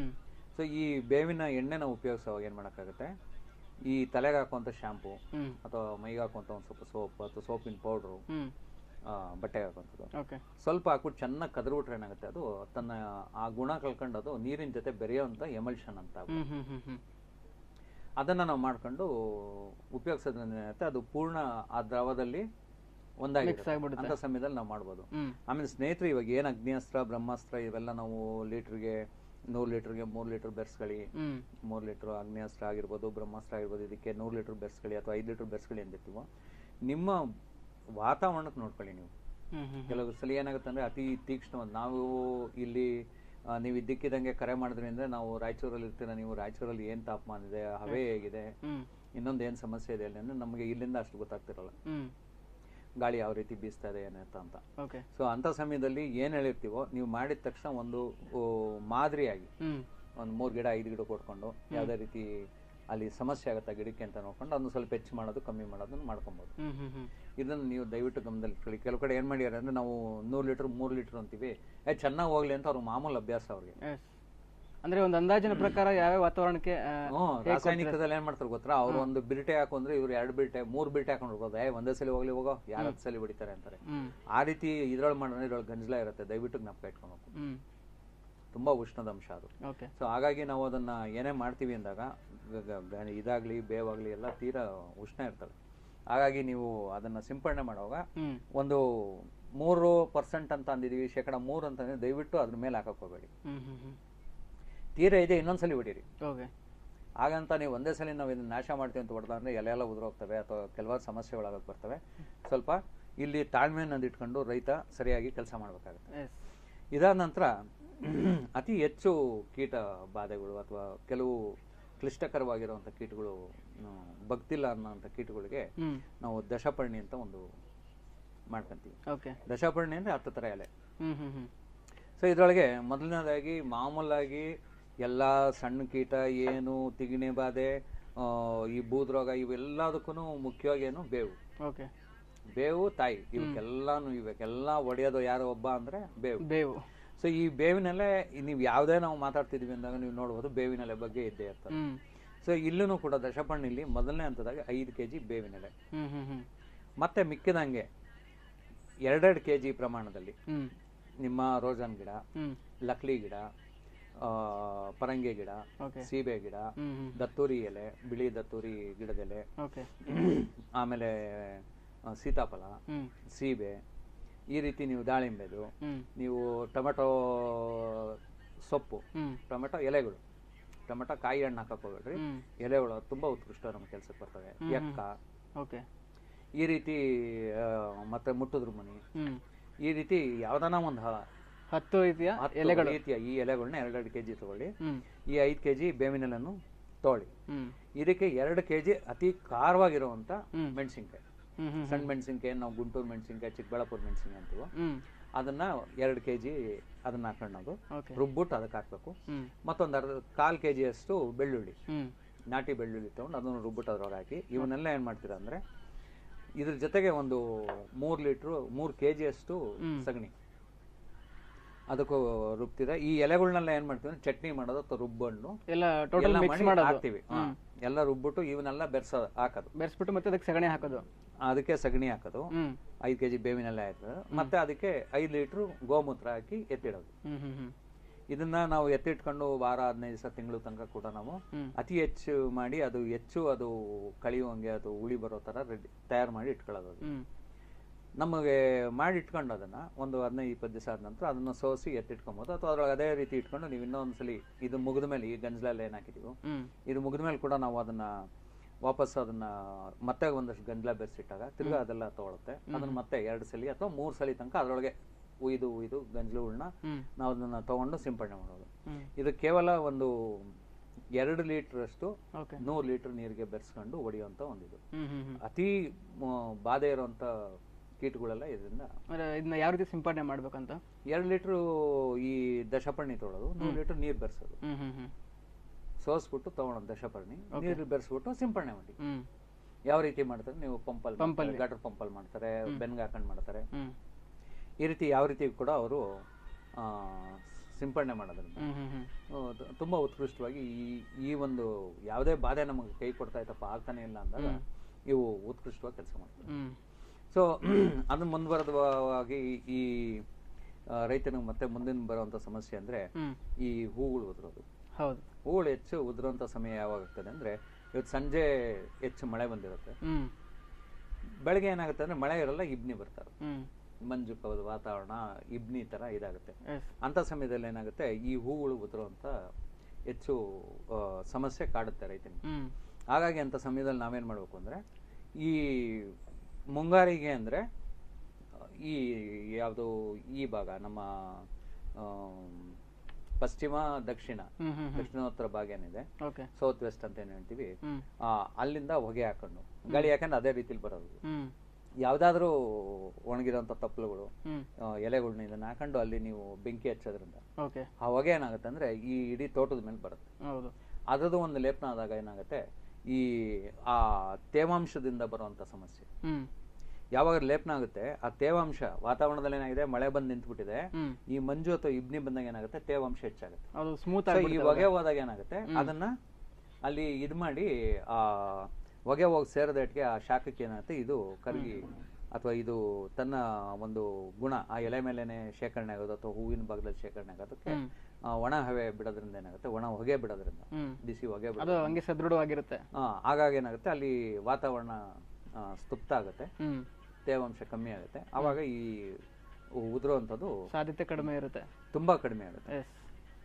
ಮತ್ತೆ ಅದೇ ರೀತಿ ನಾವು ಅದಕ್ಕೆ ಇನ್ನೊಂದನ್ನು ಮುಖ್ಯವಾಗಿ ಮಾಡ್ಬೋದು ಅಂದ್ರೆ ಈ ಒಂದು ನಾಟಿ ಹಸುವಿನ ಹಾಲೇನಿದೆ, 5 ಲೀಟ್ರು ನಾಟಿ ಹಸುವಿನ ಹಾಲು ತೊಗೊಳೋದು, ಅದಕ್ಕೆ 2 ಲೀಟ್ರು ನೀರು ಬೆರೆಸೋದು, ಮತ್ತೆ ಅದಕ್ಕೆ ಒಂದು 200 ಗ್ರಾಮ್ ಹಿಂಗು ನಾವೇನು ಅಡಿಗೆಗೆ ಹಿಂಗ್ ಹಾಕ್ತಿವಲ್ಲ, 200 ಗ್ರಾಮ್ ಹಿಂಗ್ ಹಾಕ್ಬಿಟ್ಟು ಏನ್ ಮಾಡೋದು ಅದನ್ನ ಕುದಿಸೋದು. ಒಂದು 3 ಕುದಿ ಬಂದ್ಮೇಲೆ ಅದನ್ನ ಎತ್ತಿ ಇಟ್ಕೊಳ್ಳೋದು. ಮಾರನೇ ದಿವಸ ಅದನ್ನ 200 ಲೀಟರ್ ನೀರು ಬೆರೆಸ್ಬಿಟ್ಟು ಏನ್ ಮಾಡ್ತೀರಾ, ಸಿಂಪಡಣೆ ಮಾಡ್ತೀರಾ. ಇಲ್ಲಿ ಏನ್ ಮಾಡ್ಬೇಕು ಅಂದ್ರೆ ಹಾಲನ್ನ ನೀವು ಅಂದಾಗ ಹಾಲನ್ನ ನಾವು ಇದ್ರ ಜೊತೆಗೆ ಇದ್ ಮಾಡೋವಾಗ ಹಾಲಿನ ಜೊತೆ ಈ ಹಿಂಗು ಇವನ್ನೆಲ್ಲ ಹಾಕಿ ಒಟ್ಟಿಗೆ ಕುದಿಸೋವಾಗಿಲ್ಲ, ಹಾಲನ್ನ ಕುದಿಸಿ ಪಕ್ಕಕ್ಕೆ ಇಟ್ಕೊಂಡ್ಬಿಡಿ. ತದನಂತರ ಏನ್ ಮಾಡ್ತೀರಾ, ಈ 200 ಮಿಲಿ ನೀರ್ಗೆ 2 ಲೀಟರ್ ನೀರ್ಗೆ ಏನ್ ಮಾಡ್ತೀರಾ 200 ಗ್ರಾಮು ಹಿಂಗ್ ಹಾಕೊಂತೀರಾ, ಹಿಂಗಿನ ಪುಡಿ ಹಾಕ್ಬಿಟ್ಟು ಅದನ್ನ ಕುದಿಸಿಕ್ತೀರಾ ಅಥವಾ ಎತ್ತಿ ಹಂಗೆ ಮಗಳಿಗೆ ಇಟ್ಬಿಡ್ತೀರಾ. ಮಾರನೇ ದಿವಸ ಬೆಳಿಗ್ಗೆ ಅದನ್ನ ತಣ್ಣಗಾದ್ಮೇಲೆ ಎರಡನ್ನೂ ಸೇರಿಸ್ಕೊಂಡು 200 ಲೀಟರ್ ನೀರು ಬೆರೆಸಿ ಹೊಡಿಯೋದು. ಸೋಸ್ಬಿಟ್ಟು 200 ಲೀಟರ್ ನೀರಿಗೆ ಬೆರೆಸಿ ಹೊಡಿಯೋದ್ರಿಂದ ಏನಾಗುತ್ತೆ ನಮ್ಗೆ ಇದು ಈ ಹೂವ ಉದುರುವಿಕೆ ತುಂಬಾ ಚೆನ್ನಾಗಿ ನಿಯಂತ್ರಣ ಆಗುತ್ತೆ. ಇದಾದ್ಮೇಲೆ ನಮಗೆ ಬರೋದು ಅಂದ್ರೆ ಮೈಲ್ಡ್ ಡ್ಯೂ ಅಂತ ಏನು ನಮ್ಗೆ ಅದನ್ನು ಒಂದು ದೊಡ್ಡ ಸಮಸ್ಯೆ ಬರುತ್ತದೆ. ಇದಕ್ಕೆ ತುಂಬಾ ಸುಲಭ ಉಪಾಯಗಳಿದೆ. ಅದೇ ಮತ್ತೆ ನಮ್ಮ ಸ್ಥಾನಿಕ ಉಪಗಳೇ, ಒಂದು 200 ಗ್ರಾಮು ಹಸಿ ಶುಂಠಿ, ನಾಟಿ ಹಸಿ ಶುಂಠಿ ಹಾಕೊಳ್ಳೋದು, ಅದಕ್ಕೊಂದು 2 ಲೀಟರ್ ನೀರು ಬೆರೆಸ್ಬಿಟ್ಟೆ ಮಾಡ್ತಾರೆ. ಇಡೀ ರಾತ್ರಿ ಜಜ್ಜಿಬಿಟ್ಟು ಇದನ್ನ 2 ಲೀಟರ್ ನೀರೊಳಗೆ ಹಾಕಿ ಸಂಜೆ ಇಟ್ಬಿಡ್ತೀರಾ. ಮಾರನೇ ದಿವಸ ಬೆಳಗ್ಗೆ ಏನ್ ಮಾಡ್ತೀರಾ ಅದಕ್ಕೆ 200 ಲೀಟರ್ ನೀರ್ ಬೆರೆಸಿ ಸ್ಪ್ರೇ ಕೊಟ್ಟರೆ ಸಾಕು. ಏನಿ ಮೈಲ್ಡ್ ಡ್ಯೂ ಅಂತ ಅಂದ್ಬಿಟ್ಟು ಸುಮ್ಮನೆ ಒದ್ದಾಡ್ತೀವಿ ಅದ್ರದ್ದು ನಮ್ಗೆ ಸಮಸ್ಯೆ ಇದಾಗುತ್ತೆ. ಅದಾದ ನಂತರ ನಮ್ಗೆ ಬೇಡಪ್ಪ ನಮ್ಗೆ ಶುಂಠಿ ಸಿಕ್ತಿಲ್ಲ ಇನ್ನೊಂದು ಅಂದಾಗ 2 kg ಅಷ್ಟು ಪರಂಗಿ ಎಲೆ, 2 kg ಅಷ್ಟು ನುಗ್ಗೆ ಎಲೆ ಮತ್ತು 4 ಲೀಟ್ರು ಗೋಮೂತ್ರ, ಇವನ್ನೆಲ್ಲ ಅದೇ ಈ ಎಲೆಗಳನ್ನೆಲ್ಲ ರುಬ್ಬೋದು. ಈ ಗೋಮೂತ್ರಕ್ಕೆ ಹಾಕಿ ನೀವು ರಾತ್ರಿ ಇಟ್ಬಿಡೋದು. ಮತ್ತೆ ಬೆಳಗ್ಗೆ ತಗೊಂಡು ಅದನ್ನ ಆರಾಮಾಗಿ 200 ಲೀಟರ್ಗೆ ಸೋಸ್ಬಿಟ್ಟು ಅದನ್ನ ಬೆರೆಸ್ರಿ ನೀರಿಗೆ ಸಿಂಪಡಣೆ ಕೊಡಿ. ಈ ಮೈಲ್ಡ್ ಡ್ಯೂ ಅಂತ ಏನಂತೀವಿ ಅದ್ರದ್ದು ಮುಖ್ಯವಾದ ಬಾಧೆ ಅದನ್ನು ತಪ್ಪೋಗುತ್ತೆ. ಓಕೆ ಸರ್, ಇದೆಲ್ಲ ಹೇಗೆ ಪಡ್ಕೊಂಡ್ರಿ ಅಂತ ನೀವೆಲ್ಲ ಇದು ಸುಭಾಷ್ ಪಾಳೇಕರ್ ಅವರ ಒಂದು ನೈಸರ್ಗಿಕ ಕೃಷಿ ಅದರಿಂದನೇ ತಿಳ್ಕೊಂಡಿದ್ದೀರಾ ಅಂತ? ಇವೆಲ್ಲ ಗುರುಗಳೇ ಹೇಳ್ಕೊಟ್ಟಿರೋದೆ. ಸುಭಾಷ್ ಪಾಳೇಕರ್ ಅವರು ಹಾಗೆ ತಾವು ಕೂಡ ಒಂದು ಸ್ವಪ್ರಯತ್ನದಿಂದ ಕೂಡ ಏನಾದ್ರು ಮಾಡಿರ್ತೀರಾ? ಇದನ್ನ ನಾವು ಒಂಥರ ಈ ಗಾಂಧಿ ತತ್ವದವರು ಇದೇನ್ ಮಾಡ್ತೀವಿ ಅಂದ್ರೆ ಬೆಲ್ಲ ನೀರು ಕೊಟ್ಬಿಡೋದು. ಅದನ್ನ ಹೇಳಿದ್ರೆ ತುಂಬಾ ಜನ ಅಧಿಕಾರಿಗಳು ಮತ್ತೆ ರೈತರೆಲ್ಲ ನಗ್ತಾ ಇರ್ತಾರೆ. ಇದ್ರ ಬಗ್ಗೆ ಮತ್ತಷ್ಟು ಮಾತಾಡೋಣ ಒಂದು ವಿರಾಮ ನಂತರ. ವೀಕ್ಷಕರೇ, ರೈತ ಪ್ರಗತಿ ವಿಶೇಷ ಕಾರ್ಯಕ್ರಮದಲ್ಲಿ ಮತ್ತೊಂದು ಬ್ರೇಕ್.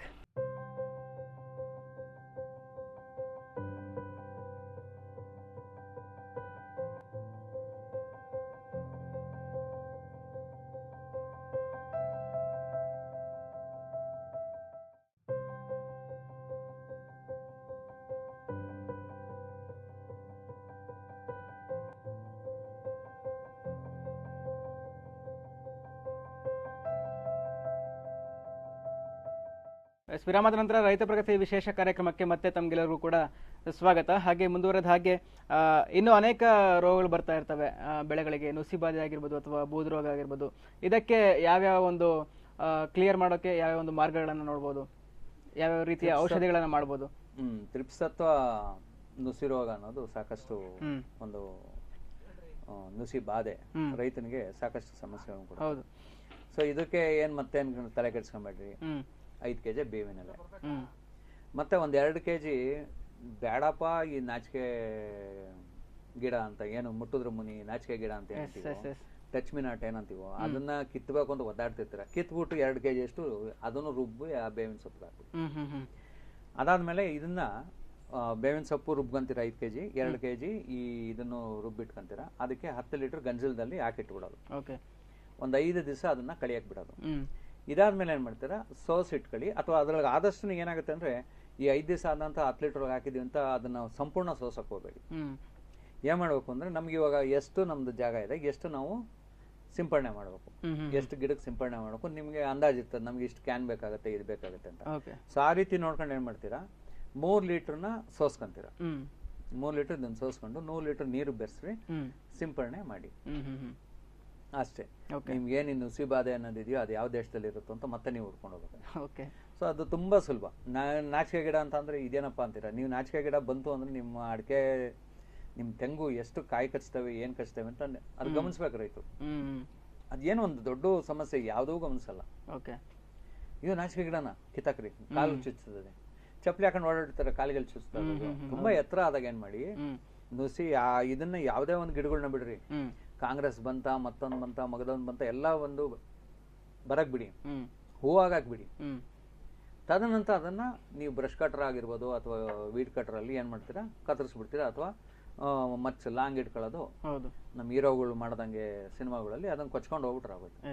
ಆದ್ರೆ ಅದು ಬಂದಿದ ತಕ್ಷಣ ದಯವಿಟ್ಟು ಮಾಡಕ್ ಹೋಗ್ಬೇಡ್ರಿ. ಏನಾದ್ರು ತುಂಬಾ ಮಳೆ ಬಂದಿದೆ, ಚೆನ್ನಾಗಿದೆ, ಅವಾಗ ಕಾಂಗ್ರೆಸ್ ಬಂದ್ಬಿಡ್ತು, ಇನ್ನೊಂದು ಬಂತು ಅಂದಾಗ ಏನ್ ಮಾಡ್ತೀರಾ, ಆದಷ್ಟು ಕಿತ್ತಾಕೊಂಬಿಡಿ. ಒಂದ್ ಅರ್ಧ ಗಂಟೆ ಹೋಗ್ಬಿಟ್ಟು ಅಂದ್ರೆ 4-5 ಸಾಲ ಆಗೋಗುತ್ತೆ. ಇದನ್ನ ನಾವು ಆಳುಗಳನ್ನ ಕಾಯ್ತಾ ಕೂತ್ಕೊಂತೀವಿ, ಅಲ್ಲಿ ಸಮಸ್ಯೆ ಆಗ್ತಾ ಇರೋದು. ಸೊ ನಾವೆಲ್ಲ ಏನ್ ಮಾಡ್ಕೊಂತೀವಿ, ನಮ್ಮ ಪಡೆ ನಾವು ಕಿತ್ತಾಕ್ಬಿಡ್ತೀವಿ. ನೋಡ್ತೀವಿ ಯಾವ್ದಾದ್ ಬೇಡ ಅಂತ ಅನ್ಸ್ತದೋ ಕಾಯ್ತೀವಿ ಅದು ಬೆಳಿಲಿ ಅಂತ. ಯಾಕಂದ್ರೆ ನಾವು ನಮಗ್ ಬೇಕಾಗಿರೋದು ಒಣವದಕ್ಕೆ ಬೇಕು. ತಗೋ ನಿನ್ಗೆ ಏನ್ ಬೇಕೋ ತಗೋ, ವಾಪಸ್ ನಾನು ನಿನ್ನ ಹತ್ರ ಅಂತಾನೆ ಇಟ್ಕೊಂಡು ನೀನ್ ನನಗೆ ಕೊಟ್ಟು ಹೋಗ್ಬೇಕು, ನೀ ಎಲ್ಲೂ ತಗೊಂಡೋಗಂಗಿಲ್ಲ ಅಂದ್ಬಿಟ್ಟು ಏನ್ ಮಾಡ್ತೀವಿ, ಆ ಹೂ ಆಗೋ ತನಕ ಕಾಯ್ತೀವಿ. ಬೀಜ ಆಗಕ್ ಬಿಡ್ಬೇಡಿ. ಬೀಜ ಆಗಿ ಅಂತ ಬಲ್ತ್ಬಿಟ್ಟು ಮತ್ತೆ ಬಿತ್ತು ಅಂದ್ರೆ ಮತ್ತೆ ಹೆಚ್ಚಾಗ್ಬಿಡುತ್ತೆ, ಜಾಸ್ತಿ ಆಗ್ಬಿಡುತ್ತೆ. ಅಂತ ಸಮಯದಲ್ಲಿ ವೀಡ್ ಕಟ್ರೋ ಇನ್ನೊಂದ್ರೊಳಗ ಮಾಡ್ಬಿಟ್ಟು ಅದನ್ನ ಕತ್ತರಿಸಲ್ಲಿ ಹಾಕೋದ್ರಿಂದ ಏನಾಗುತ್ತೆ, ನಮ್ಗೆ ತುಂಬಾ ಚೆನ್ನಾಗಿದಾಗುತ್ತೆ. ಸೊ ನುಸಿ ಬಾಧೆ ಅನ್ನೋದು ಏನಂತ ತಲೆ ಕೆಡ್ಸ್ಕೊಳ್ಳಿಲ್ಲ. ಮತ್ತೆ ಮುಂದೆ ಅದು ಬರೋದು ಅಂದ್ರೆ ಬೂದ್ ರೋಗ. ಸೊ ಇಲ್ಲಿ ಏನಾಗ್ತದೆ ಅಂದ್ರೆ ಈ ಬೂದು ರೋಗ ಆಗ್ಲಿ ಇದೆಲ್ಲ ಆಗೋದಾಗ್ಲಿ ತೇವಾಂಶ ಹೆಚ್ಚಿರೋ ಬರುವಂತ ಒಂದು ಸಮಸ್ಯೆ. ಸೊ ಹಾಗಾಗಿ ಮತ್ತೆ ಹೊಗೆ ಕೊಡುವಂಥದ್ದು, ಹಿಂಗಾರಿ ಗಾಳಿ, ಮುಂಗಾರಿ ಗಾಳಿ, ಯಾವ ಗಾಳಿ ಅಂತ ನೋಡ್ಕೊಂಡು ಯಾವ ಕಡೆಯಿಂದ ಗಾಳಿ ಒಳಗಡೆ ಬರ್ತಾ ಇತ್ತು ಆ ಕಡೆಯಿಂದ ಹೊಗೆ. ಅತಿ ಮುಖ್ಯವಾಗಿ ನಾವು ಮಾಡ್ಬೇಕಾಗಿರೋದು ಅಂದ್ರೆ ಈ ಪಶ್ಚಿಮ ಮತ್ತು ದಕ್ಷಿಣ ಹೊಲ ಬದುಗಳಲ್ಲಿ ಹೆಚ್ಚು ಮರಾವಳಿ ಮಾಡೋದು, ಆ ಕಡೆಯಿಂದ ಗಾಳಿ ಬರ್ದಿರಂಗ್ ಬಿಡೋದು. ಮತ್ತೆ ಇನ್ನೊಂದು ಅತಿ ಮುಖ್ಯವಾಗಿ ಸ್ನೇಹಿತರು ಗಮನಿಸ್ಕೊಬೇಕಾಗಿರೋದು ಅಂದ್ರೆ ನೈಸರ್ಗಿಕ ಕೃಷಿ ಆಗ್ಲಿ ಇನ್ನೊಂದಾಗ್ಲಿ, ಬೇಕಾದ ಕಾಲಕ್ಕೆ ಬೇಕಾದ ಹಾಕಕ್ ಹೋಗ್ಬೇಡಿ. ಹಿಂಗಾರಿ ಬೆಳೆ ಹಿಂಗಾರಿಗೆ ಹಾಕ್ಬೇಕು, ಮುಂಗಾರಿ ಬೆಳೆ ಮುಂಗಾರಿಗೆ ಹಾಕ್ಬೇಕು. ನೀವೆಲ್ಲೋ ನೀವು ರಾಯಚೂರಲ್ಲಿ ಬೆಳೆಯುವಂತ ಮಡಕೆ ಕಾಳನ್ನ ತಂದಿಲ್ಲ ಹಾಕಿ, ನಾವೇನ್ ಬೇಡ ಅನ್ನಲ್ಲ, ಅರ್ಥ ಆಯ್ತಾ. ಆದ್ರೆ ಆ ಮಡಕೆ ಕಾಳಾಗ್ಲಿ ಅವ್ರು ಹಾಕುವಂತ ಬೇರೆ ಬೆಳೆಗಳಾಗ್ಲಿ, ಬಿಳಿ ಗುಂಜೋಳ ಆಗ್ಲಿ ಯಾವ ಸಮಯಕ್ಕೆ ಹಾಕ್ತಾರೆ, ಗೋಧಿ ಯಾವ ಸಮಯಕ್ಕೆ ಹಾಕ್ತಾರೆ, ಅದು ಹಿಂಗಾರಿನ ಮುಂಗಾರಿನ, ಇದನ್ನ ಮೊದಲು ತಿಳ್ಕೊಂಡು ನೀವು ಕೊಡ್ಬೇಕು. ಯಾಕಂದ್ರೆ ಮುಂಗಾರಿ ಬೆಳೆಗಳನ್ನ ಏನಾದ್ರು ನೀವು ಹಿಂಗಾರಿಗೆ ಹಾಕಿದ್ರೆ, ನೀವು ತೊಗರಿ ಏನಾದ್ರು ಇವಾಗ ಮುಂಗಾರಿಗೆ ಹಾಕ್ತಾನೆ ಹಿಂಗಾರಿಗೆ ಕೊಡಿ, ಪೂರ್ತಿ ಹುಳ ಹೊರಟೋಗುತ್ತೆ. ಯಾಕೆಂದ್ರೆ ಆ ಪೂರ್ವದ ಗಾಳಿ, ಹಿಂಗಾರಿಯ ಪೂರ್ವದ ಗಾಳಿ ತಂದೆ ಆದಂತ ಬೇರೆ ಬೇರೆ ಸಮಸ್ಯೆಗಳನ್ನ ತಗೊಂಡ್ಬರುತ್ತೆ. ಅದೇ ರೀತಿ ಹಿಂಗಾರಿ ಬೆಳೆಗಳನ್ನ ನೀವು ಮುಂಗಾರಿಗೆ ಹಾಕೊಂಡ್ಬಿಟ್ರೆ, ಹುರುಳಿ ಅದನ್ನ ಹಾಕ್ಬಿಟ್ರೆ ಅಂದ್ರೆ ನೀವು ಕಾಯ್ಬೇಕು ಡಿಸೆಂಬರ್ ಜನವರಿಗೆ ಅದು ಕಟಾವ್ ಮಾಡಕ್ಕೆ. ಅಲ್ಲಿ ತನಕ ಅದು ಬರಲ್ಲ. ಅದು ಬರುತ್ತೆ, ಸ್ವಲ್ಪ ಚೆನ್ನಾಗಿ ಬೆಳೆಯುತ್ತೆ. ಕಟಾವ್ ಮಾಡೋಣ ನಮಗೆ ಕಾಯು ಬೇಕು ಅಂದಾಗ ನೀವು ಕಾಯಲೇಬೇಕು ತಿರ್ಗಾ. ಸೊ ಇದೇನು ಅಂದ್ರೆ ಆ ಪ್ರಕೃತಿ ದತ್ತವಾದ ಅನುವಂಶೀಯ ಗುಣಗಳು ಅವಕ್ಕಿರ್ತವೆ. ಮತ್ತೆ ಈ ಗಾಳಿ ದಿಕ್ನಲ್ಲೇನೆ ಬರುವಂತ ಬೇರೆ ಬೇರೆ ರೋಗ ಬಾಧೆಗಳೆಲ್ಲ ಇರ್ತವೆ, ಆ ಗಿಡಗಳಿಗೆ ತಡ್ಕೊಳ್ಳುವಂತ ಶಕ್ತಿ ಇರಲ್ಲ. ಸೊ ಹಾಗಾಗಿ ನೀವು ಹಿಂಗಾರಿ ಮುಂಗಾರಿ ಬೆಳೆಗಳನ್ನ ದಯವಿಟ್ಟು ಗಮನದಲ್ಲಿ ಇಟ್ಕೊಳ್ಳಿ. ಕೆಲವು ಸಲ ಏನಾಗುತ್ತೆ ಅಂದ್ರೆ ನೀವು ವಿಧಿ ಇರಲ್ಲ, ಅಕ್ಟೋಬರ್ಗೆ ಆಯುಧ ಪೂಜೆ ಬಂದೇ ಬರುತ್ತೆ, ಅದಕ್ಕೆ 3 ತಿಂಗಳು ಮುಂಚೆ ನೀವು ಬೂದ್ ಕುಂಬಳಕಾಯಿ ಹಾಕಬೇಕು, ಹಾಕೊಳ್ಳಿ. ಕೆಲವು ನಾವು ಅದನ್ನ ನಿಯಂತ್ರಣ ಮಾಡಕ್ಕಲ್ಲ, ಅದು ಬಿಟ್ಬಿಟ್ಟು ಏನಾದ್ರು ಅಕ್ಟೋಬರ್ ಇನ್ನು 15 ದಿವಸ 2 ದಿವಸ ಬಿಟ್ಕೊಂಡು ಆಮೇಲೆ ಬಂದ್ರು ಪಾಪ ಅವ್ನಿಗೇನು ಪ್ರಯೋಜನ ಆಗಲ್ಲ. ಅಂತ ಸಮಯದಲ್ಲಿ ಮಾಡಿ. ಕೆಲವು ಬೇಕೇ ಬೇಕು. ಇವಾಗ ವರಮಹಾಲಕ್ಷ್ಮಿ ಹಬ್ಬಕ್ಕೆ ನಿಮ್ಗೆ ಬಟನ್ಸ್ ಹೂವ ತುಂಬಾ ಚೆನ್ನಾಗಿ ಹೋಗ್ತದೆ, ನಮ್ ತುಂಬ ಅನಿವಾರ್ಯತೆ ಇರುತ್ತೆ, ಸಮಯದಲ್ಲಿ ನೀವು ಮಾಡ್ಕೊಳ್ಳಿ. ಅದು ಬಿಟ್ಬಿಟ್ಟು ನಾವು ಯಾವ್ದಾವ್ದು ಸಮಯದಲ್ಲಿ ಏನೋ ಮಾಡ್ತೀವಿ ಅಂದಾಗ ಏನಾಗುತ್ತೆ, ಆ ಸಮಸ್ಯೆಗಳು ಹೆಚ್ಚಾಗ್ತಾವ ನಮ್ಗೆ. ಅದೇ ರೀತಿ ಈ ಬೂದ್ ರೋಗ ಅನ್ನೋದು ಮತ್ತೆ ತೇವಾಂಶದಿಂದ ಬರುವಂತದ್ದು. ಸೊ ಹಾಗಾಗಿ ಅದಕ್ಕೆ ಹೊಗೆ ಕೊಡುವಂಥದ್ದು ಮಾಮೂಲಾಗಿ ಮಾಡೋದು. ಅಥವಾ ಏನ್ ಮಾಡೋದು ಅಂದ್ರೆ 1 ಲೀಟರ್ಗೆ 100 ಗ್ರಾಮ್ ಹಂಗೆ ನಾಟಿ ಹಸುವಿನ ಹಾಲು, ಹಸಿ ಹಾಲೆ ಹಾಕಳ್ರಿ, ಕಾಯಿಸ್ಬಿಟ್ಟು ಆರಿಸ್ಬಿಟ್ಟು ಹಾಕಳ್ರಿ. 1 ಲೀಟರ್ಗೆ 100 ಮಿಲಿ ಅಷ್ಟು ಹಾಲನ್ನ ಹಾಕೊಂಡು ಸ್ಪ್ರೇ ಮಾಡುವಂಥದ್ದು. ಅಂದ್ರೆ ಸಿಂಪಡಣೆ ಮಾಡೋದ್ರಿಂದ ಏನಂತೆ ಈ ಬೂದ್ರೋಗ ಅತಿ ಉತ್ಕೃಷ್ಟವಾಗಿ ನಿಯಂತ್ರಣ ಆಗುತ್ತೆ. ಅದು ಆಗಲ್ಲ, ನಮ್ಗೆ ಹಾಲು ಆಗಲ್ಲ, ಇದು ಆಗಲ್ಲ ಅಂತ ಅಂದಾಗ ಇನ್ನೂ ಸುಲಭ. ನಿಮ್ಮಲ್ಲಿ ಅದಕ್ಕೆ ನಾವು ಹೇಳ್ತೀವಿ, ಪರಂಗಿ ನೀವು ತಿಂದಿದ್ರು ಸರಿ, ಪರಂಗಿಲಿರೋಂಥ ಅತಿ ಉತ್ಕೃಷ್ಟವಾದ ಗುಣಗಳು ಜನಗಳು ಗೊತ್ತಿಲ್ಲ. ಮತ್ತೆ ಮೊನ್ನೆಲ್ಲ ನಮ್ಮ ಶಶಿಕಾಂತ್ ಅವರು ಇವರೆಲ್ಲ ಮಾತಾಡಿರ್ತಾರೆ ನಮ್ಮ ಈ ಚಾನಲ್ ಅಲ್ಲೇ.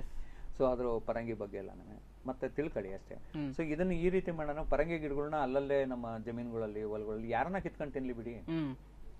ನಮ್ಮಲ್ಲಿ ಮಾವು ಬಿಡ್ತವೆ, ಸೀಬೆ ಬಿಡ್ತವೆ, ಎಷ್ಟೋ ಜನ ಬರ್ತಾರೆ ಕಿತ್ಕೊಂಡು ತಿನ್ಕೊಂಡು ಹೋಗ್ತಿರ್ತಾರೆ. ಖುಷಿ ಆಯ್ತು ಕಣೆ, ನಮ್ಮ ಹಳ್ಳಿಯವರೆಲ್ಲ ತಿಂತಾವೆ ಅಂತೀನಿ. ಕೆಲವೇ ಇರ್ತವೆ, ಅದನ್ನ ನೀವು ತಿನ್ನಲ್ಲ, ಅವ್ರು ಬಂದು ತಿನ್ನೋರ್ನು ಬಿಡಲ್ಲ. ಈ ರೀತಿ ಮಾಡ್ಕೊಂಡನೆ ಏನ್ ಮಾಡಿ, ಪರಂಗಿ ಗಿಡ ಅಲ್ಲಲ್ಲಿ ಹಾಕೊಂಡಿರ್ತಾರೆ. 1-2-3 ಇದ್ರೆ ಸಾಕು, ನಿಮ್ಗೆಲ್ಲಾ ರೋಗ ಬಾಧೆಗಳಿಗೆ ಇವು ಸಿಗ್ತವೆ. ಹಳ್ಳಿಲಿ ಹಾಕೊಬಹುದು, ಏನು ದಿಣ್ಣೆ ಜಮೀನು ಇರೋರು ಮನೆ ಹತ್ರ ಹಾಕೊಂಡಿದ್ರು ಸಾಕು, ಅಲ್ಲೆಲ್ಲೇ ಸಿಗ್ತವೆ. 2 kg ಈ ಪರಂಗಿ ಎಲೆಯನ್ನ ತಗೊಂಡು ಅದ್ರ ಜೊತೆಗೆ 10 ಲೀಟರ್ ನೀರ್ ಹಾಕೋದು. ನೀರ್ ಹಾಕ್ಬಿಟ್ಟು ಏನ್ ಮಾಡ್ತೀರಾ, ಅದನ್ನ ಚೆನ್ನಾಗಿ ಕುದಿಸ್ತೀರ, ಪುಡಿ ಮಾಡಿ ರುಬ್ಗಳದು ಪರಂಗಿ ಎಲೆಗಳನ್ನ. ಅದನ್ನ ನೀರಲ್ಲಿ 10 ಲೀಟರ್ ನೀರು ಹಾಕಿ ಕುದಿಸೋದು. ಅದು ಅರ್ಧ ಆಗದಾಗ ಏನ್ ಮಾಡ್ತೀರಾ, ಎತ್ತಿಕ್ ಬಿಡ್ತೀರ. ಮಾರನೇ ದಿವಸ ಬೆಳಗ್ಗೆ ಅಥವಾ 48 ಗಂಟೆ ಆದ್ಮೇಲೆ ಚೆನ್ನಾಗಿ ತಣ್ಣಗಿರುತ್ತೆ, ಅದಕ್ಕೆ 200 ಲೀಟರ್ ನೀರು ಬೆರೆಸೋದು, ಸ್ಪ್ರೇ ಕೊಡೋದು. ಸೊ ಬೂದ್ರೋಗ ಮಂಗವಾಯ ಆಗುತ್ತೆ. ಇಲ್ಲ ನಮ್ಗೆ ಅದನ್ನು ಸ್ವಲ್ಪ ಕಷ್ಟ ಐತೆ, ಅದು ಅಷ್ಟೊಂದು ಎಲೆ ಯಾರು ಮಾಡ್ತಾರೆ ಏನ್ ಮಾಡ್ತಾರೆ ಅಂದಾಗ ಏನ್ ಮಾಡ್ರಿ, 1/4 kg ಅರಿಶಿನ ಹಸಿ ಕೋಡು. ಅರ್ಶನ ಬೆಳಿತಾರೆ ಅವರು. ನಮ್ಮ ನೈಸರ್ಗಿಕ ಕೃಷಿ ಅಂತ ಹೇಳಿ ಎಲ್ಲಾ ಭಾಗದಲ್ಲೂ, ರಾಯಚೂರು ಇರ್ಬೋದು, ಇನ್ನೊಂದು ಇರ್ಬೋದು, ಎಲ್ಲಾ ಕಡೆನೂ ಈ ಅರ್ಶನ ಬೆಳೆಯೋದು, ಶುಂಠಿ ಬೆಳೆಯೋದು ನಮ್ಮ ಕೃಷಿಲಿ ಬಂದೇ ಬರ್ತದೆ. ಸೊ ನೀವು 1/4 kg ಅಷ್ಟು ಅರ್ಶನದ ಕೋಡು, ಹಸಿ ಕೋಡ್ನ ನೀವು ಜಜ್ಜಿಗಳಿ, ಅದನ್ನ 100 ಲೀಟರ್ ನೀರೊಳಗೆ ಹಾಕ್ಬಿಟ್ಟು ಇಟ್ಬಿಡಿ ರಾತ್ರಿ ಎಲ್ಲ. ಏನಿಲ್ಲ, ಜಜ್ಜೋದು, ಅದನ್ನ ಹಾಕ್ಬಿಟ್ಟು 100 ಲೀಟರ್ ನೀರು ಬೆರೆಸ್ಬಿಟ್ಟು ಇಟ್ಬಿಡೋದು. ಚೆನ್ನಾಗಿ ಬೆಳಗ್ಗೆ ಎದ್ದು ಚೆನ್ನಾಗಿ ತಿರುಬಿಡಿ, ಬಿಟ್ಬಿಡಿ. ಬೆಳಗಿನ ಜಾವನ ಎದ್ದು ತಿರುತ್ತೀರ, ಬಿಡ್ತೀರ. ಆಮೇಲೆ ನೀವು 6-7 ಗಂಟೆಗೆ ಏನು ಅದನ್ನ ಸಿಂಪಡಣೆ ಮಾಡ್ಬೇಕು ಅಂತಾರೆ, ಸೋಸ್ಕಡಿ ಗಿಡಗಳ ಮೇಲೆ ಸಿಂಪಡಣೆ ಮಾಡ್ತಾರೆ. ಮತ್ತೆ ಮುಖ್ಯವಾಗಿ ಇನ್ನೊಂದೇನಾಗುತ್ತೆ ಅಂದ್ರೆ, ಈ ಬೂದ್ರೋಗ ಇವೆಲ್ಲ ಅಂತಂದಾಗ ಅಲ್ಲಿ ಎಲ್ಲಿ ಜಾಸ್ತಿ ಹೋಗ್ತವೆ ಅಂದ್ರೆ ಈ ಬಳ್ಳಿ ತರಕಾರಿಗಳ ಮೇಲೆ ಹೊರಟೋಗ್ತವೆ. ಸೊ ನಮ್ಮ ಮುಖ್ಯ ಬೆಳೆಗಳಿಗೆ ಏನಾದ್ರು ಸಮಸ್ಯೆ ಇದೆ ಅಂದಾಗ ನಮ್ಮ ಬದುಗಳಲ್ಲಿ ಬೂದ್ ಕುಂಬಳ, ಈ ಸಿಗುಂಬಳ, ಸೌತೆಕಾಯಿ, ಸೋರೆಕಾಯಿ, ಈ ತರ ಬಳ್ಳಿ ಗಿಡಗಳು 4 ಹಾಕಿದ್ವಿ ಅಂದ್ರೆ ಎಲ್ಲ ಅಲ್ಲಿ ಹೋಗ್ತವೆ ವಿಶೇಷವಾಗಿ. ಸೊ ಈ ರೀತಿ ಮಾಡೋದ್ರಿಂದ ಏನಾಗುತ್ತೆ, ತುಂಬಾ ಉತ್ಕೃಷ್ಟವಾಗಿ ನಮಗೆ ನಿಯಂತ್ರಣ ಆಗುತ್ತೆ. ಇನ್ನೊಂದು ಕೊನೆಯದಾಗ ನಮ್ಮ ಸಮಸ್ಯೆ ಬರೋದು ಅಂದ್ರೆ ಈ ತಿಗಣೆಗಳು. ಈ ತಿಗಣೆಗಳದು ಅಂತ ಅಂದಾಗ ಏನು ತಿಗಣೆಗಳದ್ದು ಏನು ನಾವು ತೆನೆ ಕೆಡ್ಸೋಣ, ನಮ್ಮ ನೀಮಾಸ್ತ್ರ ಏನಿದೆ ಅವನ್ನ ಒಂದು ಸ್ಪ್ರೇ ಕೊಟ್ಬಿಟ್ರೆ ಸಾಕು ನಾವು. ಮತ್ತೆ ಬಿಳಿ ನೊಣಗಳಿಗೂ ಅಷ್ಟೇ, ಏನಿಲ್ಲ ಅವಕ್ಕೂ ಮತ್ತೆ ಅಷ್ಟೇ, 20 ಲೀಟರ್ ನೀರ್ ತಗೋ, 3 kg ಈ ರೋಜಾನ್ ಗಿಡ, ಬೇಡ ಬೇಡ ಬೇಡ ಅಂತೀವಿ, ಲ್ಯಾಂಟಲ ಕೆಮೆಲ, ಅದನ್ನ ತಗೊಂಡು ಅದನ್ನ ಜಜ್ಬಿಟ್ಟು ಅವ್ರಿಗೆ ಹಾಕೋದು. ಈ 20 ಲೀಟರ್ ನೀರ್ಗೆ ಏನ್ ಹಾಕಿದ್ರು ಅರ್ಧ ಬರೋ ತನಕ ಕುದಿ, ಅದನ್ನ ಮಾಡ್ಬಿಟ್ಟು ಅದನ್ನ ಎತ್ತಿಟ್ಕೊಳ್ಳೋದು. 3 ಲೀಟರ್ ನೀರಿಗೆ 100 ಲೀಟರ್ ನೀರಿಗೆ ಬೆರೆಸ್ಕೊಂಡು ಸ್ಪ್ರೇ ಮಾಡ್ಬಿಟ್ರೆ ನೀವು ಆಗೋಯ್ತು. ಸೊ ಹಾಗಾಗಿ ಮತ್ತೆ ಈ ಎಲೆ ಮುಟ್ರು ರೋಗ ಅಂತ ಏನಂತೀವಿ. ಸೊ 1 ಲೀಟರ್ ನೀರ್ನ 1 ಲೀಟರ್ ಹಾಲಿಗೆ, ಹಸಿ ಹಾಲಿಗೆ 20 ಲೀಟರ್ ನೀರ್ ಬೆರೆಸಿ ಸೋಸ್ಕಡಿ ಸ್ಪ್ರೇ ಮಾಡಿ, ಅಷ್ಟೇ. ಅದ್ರದ್ದು ಸಮಸ್ಯೆ ಆಗ್ಬಿಡುತ್ತೆ. ಅದಾಗಿ ಮುಖ್ಯವಾಗಿ ಸಮಸ್ಯೆಗೆ ರೈತರಿಗೆ ಬರೋದು ಅಂದ್ರೆ, ಎಲ್ಲಾ ರೈತರಿಗೂ ದೊಡ್ಡ ಸಮಸ್ಯೆ ಆಗೋದು ನೆಮೋಟೈಡ್ಸ್, ಬೇರ್ ಗಂಟು ರೋಗ. ನಾವಿವಾಗ ಕೃಷಿ, ನೈಸರ್ಗಿಕ ಕೃಷಿ ಮಾತಾಡ್ಬೇಕಾದ್ರೆ ಏನಂದ್ವಿ ಅಂದ್ರೆ, ಈ ಸಾರ್ವಜನಿಕ ಹಿಡಿಯೋದಕ್ಕೆ ಕಾಳುಗಿಡಗಳು ಬೇಕು, ಬೇರಿನ ಮೇಲೆ ಗಂಟಾಗ್ತವೆ ಅಂತ ಹೇಳಿದ್ವಿ. ಆದ್ರೆ ಬೇರೆ ಗಂಟಾಗುತ್ತೆ, ಬೇರೊಳಗೆ ಗಂಟಾಗಿ ಊದ್ಕೊಳ್ಳೋದು ರೋಗ. ಅದು ದೊಡ್ಡ ರೋಗ, ಅದು ಮಹಾಮಾರಿ. ಅದು ಇಷ್ಟು ದೊಡ್ಡ ಎಲೆ ಇರೋ ಇದ್ದಕ್ಕಿದ್ದಂಗೆ ಸಣ್ಣದಾಗ್ಬಿಡುತ್ತೆ. ಇಷ್ಟು ದೊಡ್ಡದಿರೋ ಬೆಂಡೆಕಾಯಿ ಹಿಂಗಾಗ್ಬಿಡ್ತವೆ, ಆಲೂಗಡ್ಡೆ ಹಿಂಗಿರೋವು ಹೊರಟೋಗ್ತವೆ. ಬಾಳೆ ಇದ್ದಕ್ಕಿದ್ದಂಗೆನೆ ನಿಮ್ಗೆ ಎಲೆಗಳೆಲ್ಲ ಚಿಕ್ಕದಾಗುತ್ತೆ. ನೀವೊಂದು 20 kg ಗೊನೆ ಬಿಡುತ್ತೆ ಅಂದಾಗ 3-4 kg ಆಗ್ಬಿಡುತ್ತೆ. ಈ ರೀತಿ ಸಮಸ್ಯೆಗಳು ಅಂದ್ರೆ ಬೇರ್ ಗಂಟು ರೋಗಗಳು ಬರ್ತಾವೆ. ಸೊ ಈ ಬೇರ್ ಗಂಟು ರೋಗಗಳಿಗೆ ನಿಮೋಟೈಡ್ಸ್ ಅನ್ನೋದು ಅತಿ ಮುಖ್ಯವಾದ ಕಾರಣ ಆಗ್ತವೆ. ಇದು ತುಂಬಾನೇ ಸಮಸ್ಯೆ ರೈತರಿಗೆ. ವಾಪ್ಸ ಅಂತಂದ್ರೆ ತೇವಾಂಶ ಕಾಪಾಡೋದು, ಒದಕೆ ಇಡೋದು, 1 ಭಾಗ ಜೀವಾಮೃತ ನಿರಂತರ ಕೊಡೋದು. ಆದ್ರೆ ಇದಕ್ಕೆ ತುಂಬಾ ಸುಲಭ ಉಪಾಯ ಅಂದ್ರೆ, ನೀವು ಯಾವುದೇ ತೋಟಗಾರಿಕೆ ಮಾಡ್ತೀರಾ, ಯಾವುದೇ ಬೆಳೆ ಬೆಳಿತೀರಾ, ಜೋಳ ಬೆಳಿತೀರಾ, ಕಡಲೆಕಾಯಿ ಬೆಳಿತೀರಾ, ಇನ್ನೊಂದು ಬೆಳಿತೀರಾ, ಏನೇ ಬೆಳಿತಿದ್ರ ಅಂದಾಗ ಅದ್ರ ಮಧ್ಯದಲ್ಲಿ ಅಲ್ಲಲ್ಲಿ ಚೆಂಡು ಹೂವಿನ ಗಿಡ ಹಾಕಿ, ಸೇವಂತಿ ಗಿಡ ಹಾಕಿ, ಅಥವಾ ನಮ್ಮ ಏನು ಅಯ್ಯಪ್ಪನಿಗೆ ಚೆಂಡು ಹೂವು ಮಾಡ್ತಾರಲ್ಲ, ಚಿಂತಾಮಣಿ ಚೆಂಡು, ಅವನ್ ಅಲ್ಲಲ್ಲೇ 1 ಎಕರೆಗೆ ಅಂದ್ರೆ ಒಂದು 50-60 ಬರಂಗ್ ಹಾಕಿ, ನೋಡಕ್ ಅಂದವಾಗೂ ಇರ್ತವೆ, ದುಂಬಿಗಳನ್ನ ಆಕರ್ಷಣೆ ಮಾಡ್ತವೆ. ಆದ್ರೆ ಮುಖ್ಯ ಮಾಡೋಂಥ ಕೆಲಸ, ಬೇರಿಂದ ಆಲ್ಫಾ ಟೆಟ್ರಾನೈಲ್ ಅಂತ ಒಂದು ಆಲ್ಕೊಲೈಡ್ ರಾಸಾಯನಿಕ ಬಿಡುಗಡೆ ಮಾಡುತ್ತಲ್ಲ, ಈ ಬೇರ್ ಗಂಟು ರೋಗನ ಹೊಡೆಯುತ್ತೆ. ವಿಶ್ವದಲ್ಲೇ ಅದಕ್ಕೆ ಔಷಧಿಗಳಿಲ್ಲ. ತುಂಬಾ ಪ್ರಯೋಗಗಳು ಮಾಡಬೇಕು, ತುಂಬಾ ಸಮಸ್ಯೆಗಳದು. ಆದ್ರೆ ಈ ಗಿಡಗಳನ್ನ ನಾವಲ್ಲಿ ಹಾಕೋದ್ರಿಂದ ನೀವು ಮಾರ್ರೆ ದುಡ್ಡು ನೋಡೋಕಂದ ದುಂಬಿಗಳನ್ನ ಆಕರ್ಷಣೆ ಮಾಡೋದ್ರಿಂದ ಹೆಚ್ಚು ಬೆಳೆ ಬರುತ್ತೆ ನಮ್ಗೆ. ತದನಂತರ ಈ ಬೇರ್ಗಂಟು ರೋಗಕ್ಕೆ ಉತ್ಕೃಷ್ಟವಾದ ರಾಮಬಾಣ ಅಂದ್ರೆ ಚೆಂಡು ಹೂವನ್ನ ಹಾಕೊಳ್ಳೋದು. ಮತ್ತೆ ನೀವು ಪರಂಗಿ ಬೆಳೆಯೋರು ಏನ್ ಮಾಡ್ತೀರಾ ಅಂದ್ರೆ ಸ್ನೇಹಿತರೆ, ಅದಕ್ಕೆ ದುಂಡಾಣು ವೈರಾಣು ಬರುತ್ತೆ. ಅದಕ್ಕೆ ನೀವು ತುಳಸಿ ಗಿಡಗಳನ್ನ ಅಲ್ಲಲ್ಲಿ ಹಾಕ್ಬೇಕು. ಸಾಸಿವೆ ಗಿಡನ ನಿಮ್ಮ ದಾಳಿಂಬೆ ತೋಟಗಳಲ್ಲಿ, ನಿಮ್ಮ ತೆಂಗಿನ ತೋಟಗಳಲ್ಲಿ ಎಲ್ಲಿ ನುಸಿ ರೋಗ ಅಂತೀವಿ, ಬ್ಲೈಟ್, ಬ್ಯಾಕ್ಟೀರಿಯಾ ಬ್ಲೈಟ್ ಅಂತೀವಿ, ಅದು ಭಯಂಕರವಾದ ರೋಗ. ಸೊ ಅದಕ್ಕೆ ನೀವು ಈ ಸಾಸಿವೆ ಗಿಡಗಳನ್ನ ಅಲ್ಲಲ್ಲೇ ಸಿಂಪಡಣೆ ಮಾಡಿ ಎರ್ಸ್ಬಿಟ್ರೆ ಸಾಕು. ಸಾಸಿವೆ ಅದ್ರ ಪಾಡ್ಗೆ ಅದು ಬೆಳಿತವೆ, ಅಲ್ಲಿ ಬಿಡುಗಡೆ ಆಗ್ತಾ ಇರ್ತವೆ, ಜೈವಿಕ ನಿಯಂತ್ರಣ ಆಗ್ತಾ ಇರ್ತವೆ. ಓಕೆ ಎಸ್ ಸರ್, ಉತ್ತಮವಾದಂತಹ ಮಾಹಿತಿಯನ್ನು ಕೊಟ್ಟಿದ್ದೀರಿ. ತುಂಬಾ ಸುಲಭ ರೀತಿಯ ಯಾವುದೇ ಖರ್ಚಿಲ್ಲದೆ ತಮ್ಮ ನಿಸರ್ಗದಲ್ಲಿ ಏನು ಸಿಗುತ್ತೋ ಅದನ್ನೇ ಬಳಸ್ಕೊಂಡು, ಉದಾಹರಣೆಗೆ ಅರಿಶಿಣ, ಶುಂಠಿ, ಬೇವು, ಗಂಜಲ, ಹಾಲು ಆಗಿರ್ಬೋದು, ಅಥವಾ ಶುಂಠಿ, ತುಳಸಿ, ಚೆಂಡು ಹೂವು, ಉತ್ತಮ ರೀತಿಯಲ್ಲಿ ಇದನ್ನೇ ಬಳಸ್ಕೊಂಡು ಅಥವಾ ಒಂದು ರೋಗಗಳನ್ನ, ಶಿಲೀಂಧ್ರಗಳನ್ನ, ಕೀಟನಾಶಕಗಳನ್ನ ಮಾಡಬಹುದಂತ ಒಂದು ಉತ್ತಮ ಉದಾಹರಣೆಗಳನ್ನ, ಉತ್ತಮ ಸಲಹೆಗಳನ್ನ ಹೇಗೆ ನಿಯಂತ್ರಣ ಮಾಡಬೇಕಂತ ತಿಳಿಸ್ಕೊಟ್ಟಿದ್ರಿ. ತುಂಬಾ ಧನ್ಯವಾದಗಳು. ಎಸ್ ವೀಕ್ಷಕರೇ, ಇದಾಗಿತ್ತು ಇವತ್ತಿನ ರೈತ ಪ್ರಗತಿ ವಿಶೇಷ ಕಾರ್ಯಕ್ರಮ. ನೋಡ್ತಾ ಇರಿ ಪ್ರಗತಿ ಟಿವಿ, ಇದು ನಿಮ್ಮಿಂದ ನಿಮಗಾಗಿ.